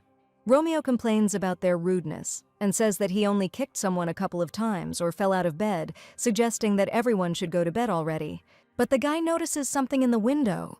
He tells everyone else about the coming downpour. Oscar looks out the window as Griffith goes to turn off the lights. The candle no longer burns as the captain bids everyone good night. But suddenly, terribly strong thunderstorms begin. Romeo was sleeping on the edge of the bed again and began to fall off it, flying onto the floor. He immediately comes to his senses after a strong blow, but his attention is focused on someone else's crying and sobbing. The guy looks at someone else's bed and realizes that something bad has happened and the Crown Prince's help is urgently needed. Rio was sleeping and didn't expect anything bad. But suddenly it will be Romeo's loud and sudden cry. He says in a hurry that something bad happened to Oscar again, just like that time. Rio asks if he's having another attack, and Romeo replies that he can't breathe properly and that they should hurry. They come to Oscar's room together. Calix and Griffith are already standing with a burning lantern. Rio immediately notices everything and cannot waste a minute. In front of him, he sees Oscar, who is shaking all over with fear, sitting next to his bed. The Crown Prince immediately runs to him, calling him by name, just like during his last attack. The captain puts his hand on his face and says that he is next to him now. Rio asks him to look at him, to look into his eyes. He tells him to breathe slowly and carefully because everything is fine now. The captain says to repeat after him. Oscar succeeds, which Rio immediately shares with him. The guy comes to his senses a little and the terribly strong tremor stops. Oscar says it's because of the heavy rain and thunderstorm. He can only say the words Mom and Dad, but even this is completely enough for the newcomer to immediately understand everything without unnecessary explanations. His mother died on a rainy day, which Oscar tells him about, but Rio tells him that there is no need to be afraid of it. It is just rain. Nothing bad will happen. The captain covers Oscar, who has already come to his senses, with a blanket. The traveler did not expect such an immediate effect. She immediately looks at the rabbit that was given to Oscar. Rio holds the doll out to him. He says from now on, if he's scared or anxious, Oscar should talk to that rabbit the way he talks to him. Oscar hugs the rabbit in his arms and looks at his red bow. Everyone else stood nearby and waited for the captain to perform a miracle and save Oscar, even from such an attack. Calix asks if he is possessed by a demon. This immediately irritates the newcomer. She tugs at his cheek and tells him to watch his words. Griffith asks if the captain knows why Oscar is acting like this. Rio starts saying that it's all because of one thing. It's hard for him to talk about it, and he exhales heavily. The Crown Prince promises to tell them. Romeo already knows everything. Oscar becomes very calm as he looks at the stuffed rabbit, which he hugs with both arms. The lantern illuminates the room as Rio finishes explaining the reason for the attacks, that it is due to injury. He says that everyone is afraid of at least one thing, and these words make Romeo tremble. Griffith asks what the captain fears most. The time traveler understands that she is most afraid of hunger, but this will sound strange. She replies that she is afraid of hunger among the inhabitants of the Empire. Calix says that this is complete nonsense, but the captain will be the most wonderful emperor in the world, and Griffith expected this from the Crown Prince because he is not like the others. Oscar admits that he is afraid of his father, and Romeo of demons. Griffith says that he is not afraid of anything, although the time traveler herself understands that he would not say so, even if he was very afraid. Rio asks about Calix's fear. He replied with pompous pride that he was not even afraid of the wolves sent by his uncle, and fought with them, while the newcomer thought that it would be worth being at least a little afraid. Oscar immediately says that he knows what Calix is afraid of, even though he tries to appear fearless to those around him. The guy says that Calix's fear is girls. After all, the last time the girl spoke to him, he panicked and ran away. Calix is all red with shame and awkwardness because of this story, shouting that he is not afraid of girls at all. He demands that Oscar take back his words, but he is abruptly stopped by Griffith and Romeo. At that very moment, the newcomer notices this. Everyone starts looking at the captain with surprise. Rio laughs very sweetly at all this fuss and their childish and naive squabbles. They all calm down and breathe a sigh of relief. Calix says, "You don't have to laugh so loudly, but the story is too funny for Rio." The captain says that they learned what others were afraid of, and Romeo felt better, realizing the normality of his fears. Although not all fears are completely clear, like the fearless Calix and Griffith, who will never tell anything. Romeo suggests that they talk about things that are pleasant for them. Rio likes the idea of talking about favorite animals, food, books and plays, favorite artists. Griffith begins to think seriously, and Calix remembers too many things to say one thing at once. Romeo and Oscar support the general enthusiasm and begin to remember everything. That night, they discussed a lot of things, what they liked, what they didn't like, what they had in common, as if trying to fill the gap, while they didn't know each other, laughing loudly, not hearing the rain and thunder. That day marked the creation of an even stronger bond of friendship between the five of them, and they celebrated each other's birthdays from then on. And they spent the holidays of each empire together, remaining the same, as if nothing had changed except their rapprochement. Oscar and Griffith remained calm, but Calix was furious at the antics of Romeo, who did not lose his mischievous character. They all celebrated each season together and made snowmen in winter. The time traveler herself did not notice how 2 years had flown by until someone again approached her, addressing her as Prince Rio. The girl asks to accept an envelope with a heart drawn on it from her. Rio thanks her and smiles sweetly at her, promising to keep her gift. She screams with joy while the other girls are also embarrassed. They discuss writing more letters because Prince Rio is very kind and charming. The time traveler enters their room, where a whole mountain of envelopes was already lying on the table. She puts another one on the table. The captain is immediately called out to, and he immediately turns towards the voice. Calix asks how Rio isn't tired of all the letters, and Griffith asks if he went to the library like he planned. The captain replies that he has already gone, and the two of them have already finished the fencing lesson, which makes Calix terribly hungry, for which Griffith reproaches him because he ran like a wild horse. Griffith says the others are delayed in the showers, but should be here soon. Immediately upon the captain's appearance, a joyful Oscar greets Rio. Romeo, who came with him, also immediately rejoices at the quick appearance of their leader. The Crown Prince doesn't have time to finish his thought before Oscar hands him a gift. He gives him another letter. Calix is immediately shocked, but Romeo tells him that the priests asked him to deliver this letter. Rio thanks him for this and begins to read the letter itself from the envelope. But his face immediately changes from embarrassment and interest to dull and empty eyes, and his mood seems to drop to 0. The time traveler wonders in her mind if they are all growing up too fast, everyone except her. Although she lives and eats well here, she still hasn't grown much. Even Oscar, who is so cute and small, has already outgrown her. It was humiliating for the captain of the 4 future heroes. While the girl was resting, citing her poor health, the others were learning fencing, the feeling that only she was lagging behind. Rio tells them to change their clothes quickly. It's almost lunchtime. Everyone immediately goes to change clothes, discussing their training. The time traveler decides to read where this letter was sent to her from. The letter turns out to be from the Auraria Empire, and also from Emperor Ridios. Her interest was awakened again, and she began to read what the Emperor had written to her. This immediately brought her into a terrible state of terror. The time traveler was left alone in her large room, where over the past 2 years an incredible number of events had taken place, bringing their entire team closer together. With a sense of sadness and despair, the girl held the letter that had killed all joy in her immediately after just reading it. Everyone else immediately calls her to dinner as usual. They are already getting ready. Rio just looks at them sideways without saying a single word in response. He just turns around and hurries back to his room, not wanting to talk to them. Calix doesn't understand this and tries to call him again. The guy catches up with the captain, grabs him by the shoulder, and asks why he is leaving like this. At that moment, Rio abruptly pushes his friend's hand away from his shoulder, telling him not to bother him, which even Calix himself could not have expected. He doesn't understand it at all and gets scared. Oscar immediately runs after him, asking if something happened, very worried about such a detached behavior of the captain. The guy says they'll do anything to help him in any way, but the captain just orders him to shut up and not talk to him. He doesn't want to fully comprehend his words. He is horrified by what he hears from Rio's lips. Romeo asks what came over him, because they are all just worried and want to help. Griffith says it's not like him to act like that without any explanation. The time traveler begins to think that it could be like her at all, because they know nothing at all. She moves further and further away from them.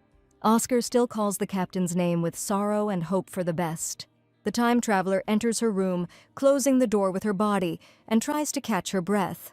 The girl is left completely alone in a huge room, where almost everything reminds her of the time spent with her friends. She begins to think that things can't get any worse. The Emperor reminded her of her duty and ordered her to behave normally. There was no need for a letter, since the magic of silence would not let her talk anyway, but he must be very nervous. But this was enough for him to be able to remind her of her situation. The time traveler is forced to play the role of a fake Crown Prince Rio, completely hiding all real information about herself.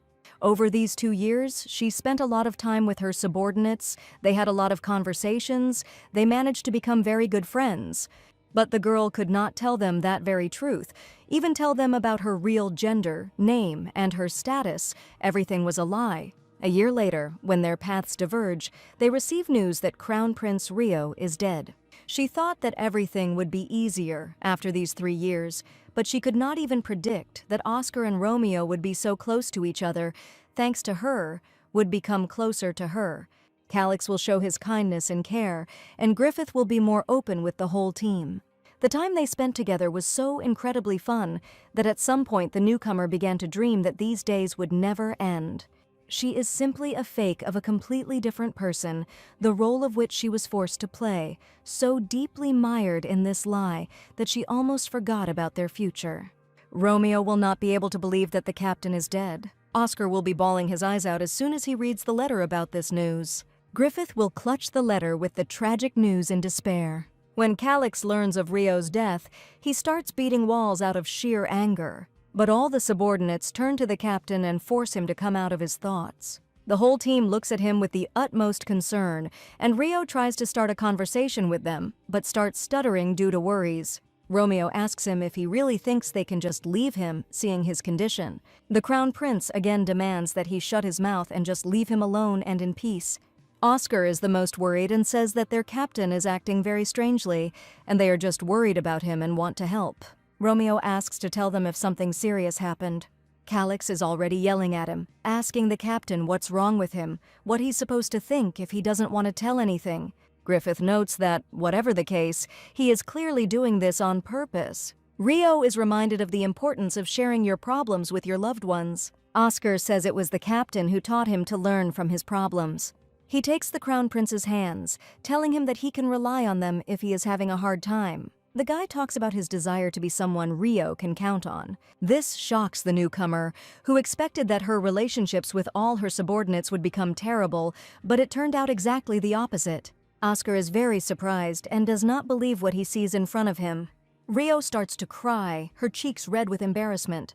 Oscar begins to listen to him attentively until the fear in his eyes changes to surprise. The captain begins to say that it is all because of him, and from his words, everyone else gets scared. He starts crying even harder. Rio asks that even if he dies one day, he wants them not to be sad. Oscar's eyes immediately go blank with the most terrible fear because of the words his captain had just said. Romeo asks what the Crown Prince is talking about. He hands him his handkerchief to wipe away his tears, asking if it's because their time together is soon coming to an end, and that's why Rio is so sad. Calix shows them the symbol on their hand that they all have, reminding them that they will all soon be able to see each other in the same squad of demon hunters. Rio's hysteria doesn't stop. He doesn't even take the handkerchief that Romeo is offering him, and after the mention of the demon hunter squad, he only gets worse. Calix promises that his older brother will protect them all, even if it is the most dangerous test in the entire empire. The guy promises that he will not let anyone die, but the captain says that he probably won't even be able to join the squad because he might die before that. Griffith is horrified by these words, but is the first to continue the conversation. He asks if anyone has taken aim at the Crown Prince. Rio replies that people are hunting for the throne he is supposed to inherit, and besides, his body is too weak. So even if he can't become part of the dragon hunters, let them not be sad. They should all be careful in battle and return together. Calix and Griffith looked at him silently, not understanding why this had come over him now. But the captain immediately hears the answer that this will not happen. Oscar, with tears in his eyes, begs not to die. The guy hates death with all his heart and losing his loved ones because of death, which makes Rio cry even more. Oscar begins to cry harder and harder, out of fear of losing the captain. The time traveler looks at him with a completely tear-stained face. In front of her now, he seems like a crybaby with a very sensitive soul. But later, Oscar Hresvelg in the storyline will obtain a demonic sword that has been sealed since ancient times and will become immortal. A one-armed berserker in the original story who effortlessly wields a giant sword that others cannot lift, Calix Asgard has become a mercenary king. Griffith of Nicaea awakened divine powers far superior to those of the Saints of Kreutz and became the bearer of the sacred sword. By possessing the dragon's heart, he becomes the youngest person in history to build a magical tower, becoming the word mage, Romeo Roseberry. And Relia, full of lies, the one who has nothing. The time traveler is incredibly happy simply because she was able to become friends with these heroes of the future. Now she is truly proud of it. But at the same time, she is terribly hurt by Oscar's tears, who was able to open up his feelings to her and tell her about the problems that were on his soul, and by the fact that Romeo was still able to show his kind side to her. Even Calix stopped being so rude, began to worry and care. Griffith showed his excitement more openly. Rio says that her subordinates will become part of great stories even if she is no longer in this world, so let them not be sad. Some time passes, the subordinates come to the captain. Calix asks if he is crying again. The time traveler is very angry that they decided to tease their own captain, and calls them in her thoughts a bunch of tactless idiots.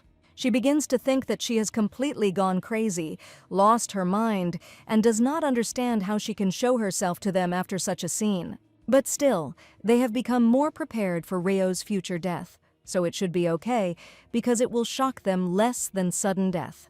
Calix continues to call the captain a crybaby little Rio, and the newcomer promises herself that she will not let him get away with it. Suffering alone wouldn't help matters anyway, and she had about 6 months left to live in the temple. The time traveler hugs her toy rabbit and decides to create as many pleasant memories as possible while there is still time, because they will never meet each other again. They shout through the door that today they will celebrate Griffith's birthday. If the captain does not intend to miss the important holiday, then he should leave his room. Rio makes an excuse that he accidentally fell asleep and immediately hurries to them, saying goodbye to his toy rabbit, and says that he will leave the room in a minute. Everyone congratulates Griffith on his birthday and brings a big cake with strawberries on top. They hand him envelopes, each of them stylized in a special way, and giving letters to each other on their birthdays has already become their special tradition. Calix says it would be nice to get out again and buy gifts, but Romeo replies that it will not be so easy to do now, due to the knights assigned to accompany him. Oscar calls their walk then a miracle, and Rio says that Romeo was very reckless then. The guy starts to deny this and reminds everyone that the captain invited them to go for a walk. But Rio brushes it off by saying that it was a long time ago, and this makes the blonde angry. Romeo tells him not to regret it later, because today is the last day the captain can treat him like this. These words greatly surprise the traveler. He promises that tomorrow Rio will thank him for all the care and kindness, even though some things were supposed to be delivered today. But something unexpected happened. The Crown Prince asks what the blonde is talking about, and Oscar reminds him that tomorrow is the birthday of someone very dear to Rio. Calix also remembers this and confirms everything. He himself heard that this day is the day after his birthday, but he cannot remember whose. Romeo suggests that it might be a secret girl. Rio immediately yells at him and refutes this assumption, becoming very embarrassed by these words. He says it's just someone who is a very important friend to him. Oscar asks excitedly if this friend is more important to their captain than they are. The Crown Prince replies to his worried friend that everything is not as he might have thought. Rio starts to tell more about him, while excitement is already taking over him. They knew each other since childhood. Oscar is very worried. It is clearly noticeable from him that the time traveler sees him. The captain says that they shouldn't be sad about this, and Oscar is also his close and very dear friend. He pats him on the head and Oscar calms down. They all start the party together. Calix shares his impressions of the cake they prepared for the birthday boy. Romeo cuts the cake and serves it to everyone on plates. The time traveler tries to enjoy the moment when she can eat delicious cake and be surrounded by dear friends, but after returning to the zone, all this will disappear. Everyone is already asleep, except for one Rio who is sitting at the table. The time traveler thinks about how she will spend the remaining time in the temple is very important, but she also needs to think about what she will do upon returning to the Empire. And among other things, the biggest problem remains how to prevent her death from drowning. Only by extreme caution can an accident be avoided. But the real problems are beyond her control: the current Emperor Ridios, the death of Crown Prince Rio, and the return of the former Emperor Perseus to the throne. Another problem is the participation of all four in the hunt for the dragon, because in the battle with him, Calix will receive an incurable wound. Calix, during the battle with the dragon, would deliver a fatal blow with a two-handed sword that only Calix could wield. Embedded in its center was a stone, a holy relic sought by the Order of Kreutz. The power of this sword alone was enough to pierce the dragon's scales.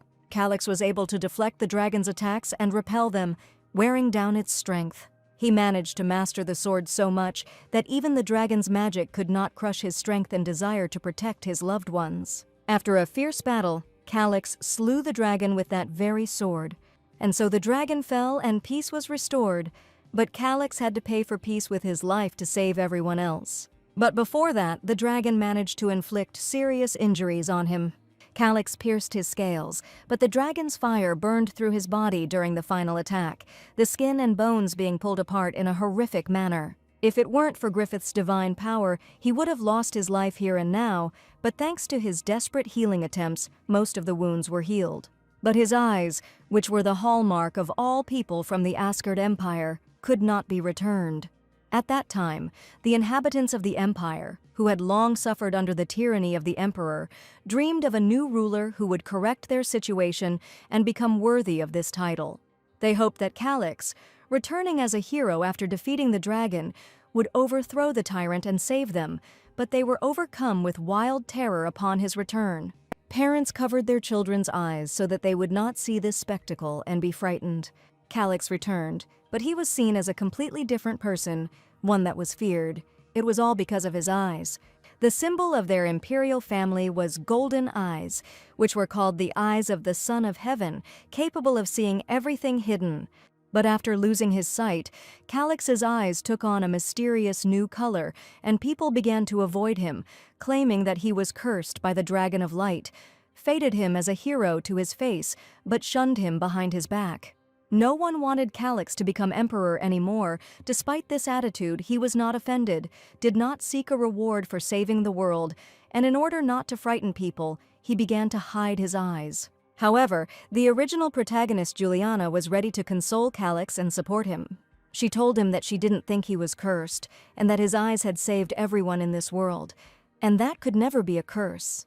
From that very day, he also became a fish in Juliana's pond, but this love did not happen, and Calyx turned away from everything, going on a journey around the world. But it was as if hands, eyes, countries, family, love, and friendship had never existed for him, and he himself remained alone.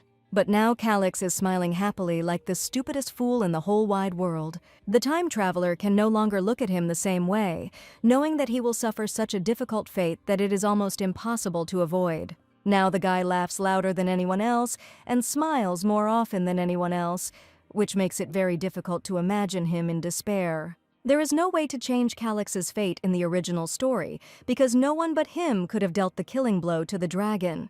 He will not be able to avoid a huge number of injuries, and the dragon's scales can only be pierced with all possible force, which only he has is so enormous that it is capable of doing this. The guy said that even if he knew in advance there was no other way to console his saddened comrades, the time traveler thinks that only he could say something like that. No matter how much she thought about it, she couldn't come up with a solution, and the feeling of her helplessness grew stronger and stronger. She doesn't even have magical powers like the main character. Although magic couldn't protect Calyx, the traveler could take care of herself, but she doesn't even feel mana in herself. People with a strong sensitivity to mana could collect it in their body and train. Those who could fill weapons or their bodies with mana were called aura masters. Those who used mana for their techniques and spells were called magicians. The time traveler is sad because she ended up in a novel, but she can't even use a couple of spells. She begins to think about trying to understand at least a little bit about alchemy. Alchemy is a type of magic and a heretical power that is forbidden in this world. People believe that the Philosopher's Stone can fulfill any wish of the one who creates it. Elixir, a legendary potion that can heal any wounds, diseases, or even death, the creation of these two items is the main and most important goal of alchemy. But no alchemist was able to create any of these items. The Kreutz Order forbade even attempts to create them, but the medicines created by the alchemists were sold underground. The time traveler is shaking from the memory that those who get caught doing this will be accused of heresy and will face a trial similar to a witch hunt and execution by burning at the stake, although you can at least make some money from it. She shakes her head to get rid of these thoughts, because there is no point in thinking about powers she does not have. Right now she needs to worry about herself. Waiting for a cold death in the tower is also not a solution. The time traveler does not want to be simply used for a political marriage. She begins to doubt whether she should take advantage of the former emperor's return and escape from the palace forever, since there is a risk of being killed by soldiers. Or you should ask Juliana for salvation, fall at her feet and tearfully beg. Juliana is a kind soul who will not hold a grudge against anyone and always helps those in need. She can help with food and offer any assistance. But if the girl falls into the hands of Emperor Perseus, Cedric, or Damien, she will be immediately killed before she has a chance to talk to Juliana. The traveler has an idea of what she can do. She remembers a large hut in the middle of the forest near the imperial palace, which was the secret hideout of the former empress and wife of Perseus, where Elizabeth, being a magician, could devote herself entirely to research, and this shelter was built for her by Perseus. The hut must have been left with a lot of useful gadgets that Elizabeth had created, and emergency rations that had been magically enchanted to keep them alive, at least in the original story. Perseus, seeing Juliana's abilities in magic, remembered his dead wife and gave her the entire hut. But if the traveler manages to get there before it ends up in Juliana's hands, then she will be able to get some food there. She decides to steal food and magical devices without anyone noticing, so that she can definitely escape from the palace. The girl falls asleep with the hope that she will be able to escape, even if it will be difficult and everyone will treat her like a cowardly thief. She is obliged to try. Even though there is no one on her side, the traveler promises herself that she will be okay and will be able to overcome everything. She falls asleep hugging her stuffed rabbit, thinking that she will find her own way to survive. The whole company looks at the special feathers that Romeo brought for them. His father made them, and the boy himself brought them to them. The Roseberry Empire itself is a land of jewels and magic. With the help of these feathers, they will be able to communicate from any distance. Romeo shows everyone how to write with such pens. Everyone else immediately has a letter appear in their hands out of nowhere, which shocks Oscar and Rio the most.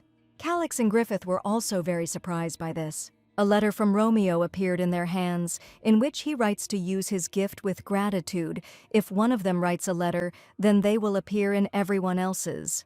He suggests writing letters to each other even when they are separated. The stone in the magic pen has magical powers. If it is pulled out, then it will be impossible to send or receive letters. Reo calls it incredible and is very happy about such a gift. The blonde smugly reminds him that he was talking about this yesterday, that everyone will praise his resourcefulness. Let them continue to compliment him. The traveler understands that she will be able to continue communicating with them until the official prince officially dies, which makes her very happy. Romeo says that this is the end of his gift presentation and suggests eating cake. Oscar decides to light the candles, and Calix suggests blowing them out for the captain because it is his dear friend's birthday. Everyone starts congratulating the captain's close friend, but the time traveler doesn't dare blow out the candles and looks at the strawberry cake. Everyone asks Reo not to hesitate and blow out the candles, but he cannot stop looking at the candle flames. The captain blows out the fire. Calix and everyone else starts congratulating him and clapping their hands. He doesn't understand what happened again and is very surprised. Rio starts crying again. Calix doesn't understand him at all every time, and Oscar immediately asks what happened, whether the captain suddenly became ill, being very worried about him. The captain smiles and replies that everything is fine, wiping the tears from his cheeks. The time traveler goes into her thoughts and realizes that they celebrated Relia's birthday, but Romeo says that Rio should get his own scarf. The girl was very grateful to them and cried with joy, although everyone else tried to somehow help her calm down. Rio, with a very sweet smile, thanks everyone for these congratulations. This surprises and confuses everyone a little. Romeo doesn't dare ask, but it's clear that he's worried. The time traveler thinks about the fact that next year she will spend her birthday alone again. They want to ask the captain something, and this causes Rio to come out of his thoughts. Romeo starts talking about a dear person whose birthday we are now planning. He asks if this is someone he will never be able to meet again, maybe his late mother. The traveler cannot find the words to answer anything. Calix exhales heavily. Romeo looks away. Oscar and Griffith are silent and also worried. Rio says that's not the case at all. The time traveler realizes that all of her subordinates also lost their mothers in early childhood. Oscar lost his mother when his father killed her. Calix lost both parents immediately after birth. Griffith never knew his real mother, only his stepmother, who hated him terribly. Romeo's mother committed suicide, completely forgetting about her son, who saw it all at the same moment. The traveler remembers that Relia also lost her mother early. She wipes the tears from her cheeks. The captain sits down on the sofa in front of the table, which is already set. He begins to vigorously eat huge chunks of cake without even cutting it, much to the surprise of everyone else. Oscar gets scared and asks what happened to him. Romeo asks if they don't hurry, the captain will eat the cake alone, and Calix says that Rio is capable of that too. They all start eating the strawberry cake. Everyone is enjoying the beautiful sunset, and this is what the team gathered for late in the evening. Calix starts to joke, saying that Rio is about to cry again because he was so moved by the beautiful sunset. Romeo starts looking for his handkerchief, and Oscar doesn't understand that they are just making fun of him and starts to get seriously worried. The captain orders them to stop clowning around and hits them on the tops of their heads. Calix asks if Rio is sure he won't cry, since he did so every time he had the chance. The crown prince, clearly irritated and tired, says that he will not cry. He decided not to cry at all anymore, and there is a very important reason for this. Rio says that they don't have much time left together. Romeo looks at the captain in surprise. This is too precious a time for all of them, and the captain doesn't want to waste it on tears. Oscar thinks about how he wants to do so many things with them, and see so many beautiful things that they can't even imagine. Griffith smiles a little at the corners of his lips, but he also wants to laugh with everyone else until everyone is exhausted. Calix looks at them all carefully. The captain's request to remember him only with a smile on his face immediately changes his look. Rio asks them to smile more often so that he can fill them with such happiness. Because all these days were full of joy from the fact that they spent them all together. The carriages arrive at the temple. The priestess calls out to Crown Prince Rio and says that the escort from the Aureria Empire has arrived. He straightens his collar. The traveler says that she will be there soon and understands that the day of their separation has come. The carriages were already waiting for all the children to return to their empires. Rio starts crying again from all the emotions that have come over him, but he is asked to stop.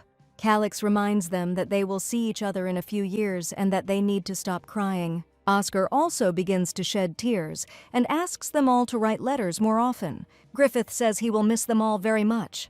Romeo supports Calix's advice and says that he is beginning to get irritated by this atmosphere. Rio and Oscar continue to cry relentlessly, which only makes everyone else sadder. Romeo looks towards all the carriages that are waiting for them to leave and decides to improve the atmosphere.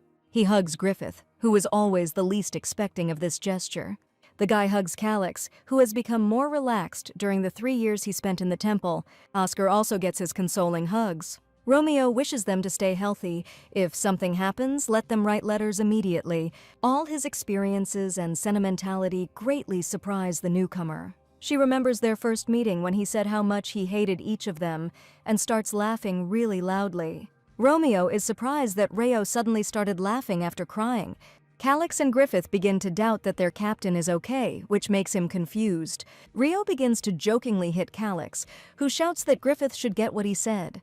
The captain says that there are things that should never change, and this makes the subordinate laugh. But the Crown Prince begins to speak to him seriously, which immediately makes Calix listen attentively.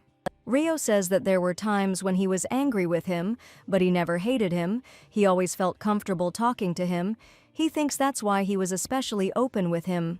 The captain asks him to always be careful even after returning home, and to be especially careful with his uncle. This embarrasses him to the point of red cheeks, but Calix promises to follow his advice. Griffith is surprised by Rio's words, that at the very beginning of their friendship he thought he was keeping his distance from them. But the reason they were able to succeed was because he was there to support them all. The captain was counting on him, believing that everything would be fine because Griffith was there. Rio asks him to beware of those selfish people who want to take advantage of his power when he returns home, and he says not to worry about it as long as the smile itself says it all instead of words. The Crown Prince smiles back at him. The captain approaches Oscar, saying that he has worked very hard for 3 years. The guy didn't run away from difficult memories, he bravely endured them. He persistently practiced his speech. He is a truly wonderful person who did all this. No matter how far apart they are, as long as there are dolls, they are together. Rio asks if he understands, and Oscar, in tears, promises to take care of the doll and not get sick. He smiles at him with very warm joy for his success. The captain says that Romeo is the last one left and exhales heavily. He orders him to take care of being a little nicer, especially to the newcomers. He has nothing more to say for him. Romeo is shocked by this treatment. He immediately swings his fist at the captain's head, but suddenly Rio notices that his subordinate did not hit him. The blonde himself begins to shed small tears. He promises to try to do everything for this and hugs his captain tightly. This touches him very much, and Rio thanks him for saving him from the pond on the day they met. He calls Romeo a very brave and kind man, which only makes him cry more. The blonde watches as the captain's suitcase and bags are loaded into the carriage. Everyone says goodbye to Rio as if in one voice. They say that they will definitely meet again. The captain finds himself in the carriage. There are still tears in his eyes. He can't stop looking at his friends. The traveler only understands more clearly that they will never see each other again. She carries a curse that will make her vomit blood and kill her if her secret is revealed, which will be on her even after the emperor's death, as Prince Rio will never meet her friends again. Rio thanks them for all the time they spent together at the temple and bids them farewell. The carriages are already moving far away from the temple and evening is approaching. Calix goes home, but he feels almost no joy about it. But as soon as he remembers their last conversation, he immediately begins to smile. The guy told his friends about his plan to become a mercenary because he is worried that his uncle will not leave him alone, so he wants to move on his own. Griffith tries to dissuade his friend from this dangerous undertaking, but Calix says that being born into the imperial family does not mean that you will remain a member of it until death. Romeo is very surprised by his words that even without the title, Calix will remain who he is. Rio asks if he really plans to become a mercenary. The captain says that his subordinate has thought everything through well, and he is confident that he will be able to become the best mercenary of all. The guy smiles, remembering these words, but suddenly he remembers his strange dream from yesterday. In this dream, he had to relive the day when he was attacked by wolves, and Calix lost one arm. No matter how hard he tried, the boy could not find the captain in his dreams. It's as if they're telling him what would happen without him. Calix doesn't understand what kind of dream this could be. He remembers that upon returning to his homeland, his uncle and aunt will be waiting for him. They will try desperately to drive him away. But the guy is not afraid of anything, not understanding the reasons for this fearlessness, and looks at his mark. Calix realizes that his lack of fear comes from the captain's faith in him. He repeats Rio's words to himself and says that he is not afraid of anything, even if everyone is against him. The knight reports to the emperor that Relia has been sent to the eastern tower where she was originally located, and asks what they should do next. The emperor replies that she should continue to live there because she could still be useful to them. They need to place the knights at a distance so that they would not reveal themselves and report what is happening. The time traveler, who no longer needs to pretend to be the crown prince, returns to her tower. She is not at all happy about her return to this place, which the girl no longer considers her home. Her hands begin to shake from nerves and the realization that she will have to live here again in terrible conditions. But now the days of simply enduring are over. Now she needs to prepare to escape from this nightmare. The girl writes a letter to her friends, lying that she has such a life in a mansion with servants and good conditions, which are much better than in the temple. In fact, she has small remnants of stored food. She writes to them that they would be surprised by her big and comfortable bed, but in reality she put everything on the floor. Her hair has already grown out, so she has to put it in a ponytail. It's getting very cold in the tower, and even her jacket doesn't save her. But Relia was glad that no one had stolen her bag. The bag contained food that she had secretly taken for herself, and winter clothes were also here. There was a toy rabbit in the bag too. She is very happy about this, but the room is still terribly cold.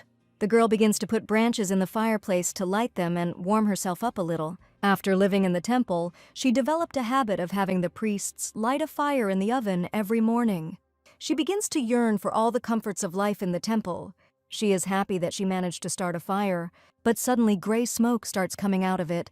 There were wet branches in there, but it was better than freezing to death. The girl decides to collect more firewood before the snow covers everything, and besides, it is much colder inside the tower than she thought. It's good that at least there is water in the tower. It seems to her that the water is heated by magic, but she doesn't know how to use it.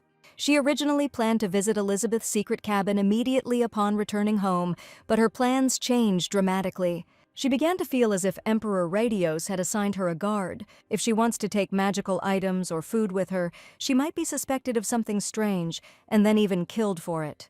All she can do is wait until the time comes. By spring, no one will be watching her like that because the real Rio will be poisoned by Radios's comrades. Soon after, the rebels, led by Perseus, invade the imperial palace. This will be real chaos, which will be hard for the traveler to remember. She can't stick her neck out until the emperor changes and the situation is resolved because Perseus isn't as wary of her as Radios. But if Relia were not interesting, she would be much freer than she is now. Once Crown Prince Rio officially dies, she will no longer be able to send letters. There was no response to her letter, which means the others are still asleep. The girl goes into her thoughts and memories of her friends. She decides to go get some firewood while no one has responded to her letter. The area around the tower was very nondescript. The time traveler begins to collect small branches that would not be heavy to carry. The girl begins to think that she would like to stay in the temple for the full 10 years, and not for 3 years. Now she really was alone. But suddenly he stumbles. She falls and drops all the branches from her hands. The girl looks at her hands, which are scratched by the ground. It's hard for her to go through all this again, but she needs to collect her thoughts. With shaking hands, she begins to collect all the fallen branches. The time traveler decides to start making precise plans for the future. With the arrival of spring, the emperor will change, so she will need to go to Elizabeth's hut to get food and magic items. The girl hopes that Elizabeth won't be angry that she's taking it away from her. You also need to avoid being seen by Juliana and her brothers as much as possible. The time traveler is not going to repeat her apologies to the princess 100%, as it was in the book. When the moment comes, she will need to escape. In the novel, it all ended with her death in the pond, and if she stayed here, she would be sold, and she would marry this man. She has no intention of entering into a diplomatic marriage, so she needs to escape before then. Suddenly, she notices a sharp change in the weather. It has already started snowing, which means we need to hurry. Snow begins to pound the windows in the tower. The burning stove makes it much warmer. The girl comes out of the bath and is surprised that she is still cold, but not as cold as without a fire in the stove. She notices a snowstorm outside the window and praises herself for collecting a lot of firewood. But suddenly something happens. A reply to her letter arrived. The girl immediately begins to read it carefully. Oscar wrote that Rio is a great guy. He is glad that the captain is okay, and he is doing well too.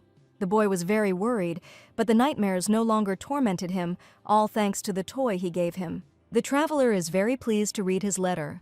Suddenly another letter appears. Calix writes that he is afraid that someone from his family will find out about the toy. The very thought makes him feel terribly ashamed. That's why he has to hide it under his pillow. Griffith asks him if he's been idle and hopes that Calix remembers who bought him the toy. He himself looks at his rabbit, which is safely kept behind glass.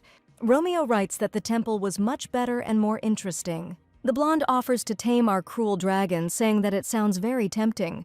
The time traveler laughs and tells herself that everyone is the same as before. But she becomes very sad. The girl lies down under the blanket and plans to write a letter tomorrow. She hugs the rabbit and falls asleep. The traveler is left completely alone. Only the rabbit saves her from terrible despair. A snowstorm is raging outside and hitting the windows. There is very little firewood left for kindling. There are a lot of letters on the table. There are fewer and fewer food supplies left. But the snow has already begun to melt, which surprises the girl because it is snowing heavily in Auraria. When the wind got so strong that she couldn't even go outside, the time traveler seriously thought about what to do next. She goes outside and is glad that the snow melted before she ran out of food and firewood. Suddenly, the girl realizes one thing: nobody is watching her. This is because she is not such an important character that she needs to be watched in heavy snowfall. The time traveler hopes that she can follow her and no one else will, although she should not relax. She needs to gradually increase the radius of her hikes. The atmosphere in the Auraria Empire is tense. One of the maids asks the other if she has anything to do right now. She asks her to help. The servant understands that she has interrupted someone else's conversation and immediately begins to apologize. The woman says everything is fine and she relies on her. The maid immediately asks if the person she spoke with is one of His Majesty's trusted confidants. But she doesn't continue talking about it, asking if he knows why the situation has been tense lately, because rebellions have begun in the province, and she was ordered to protect Crown Prince Rio.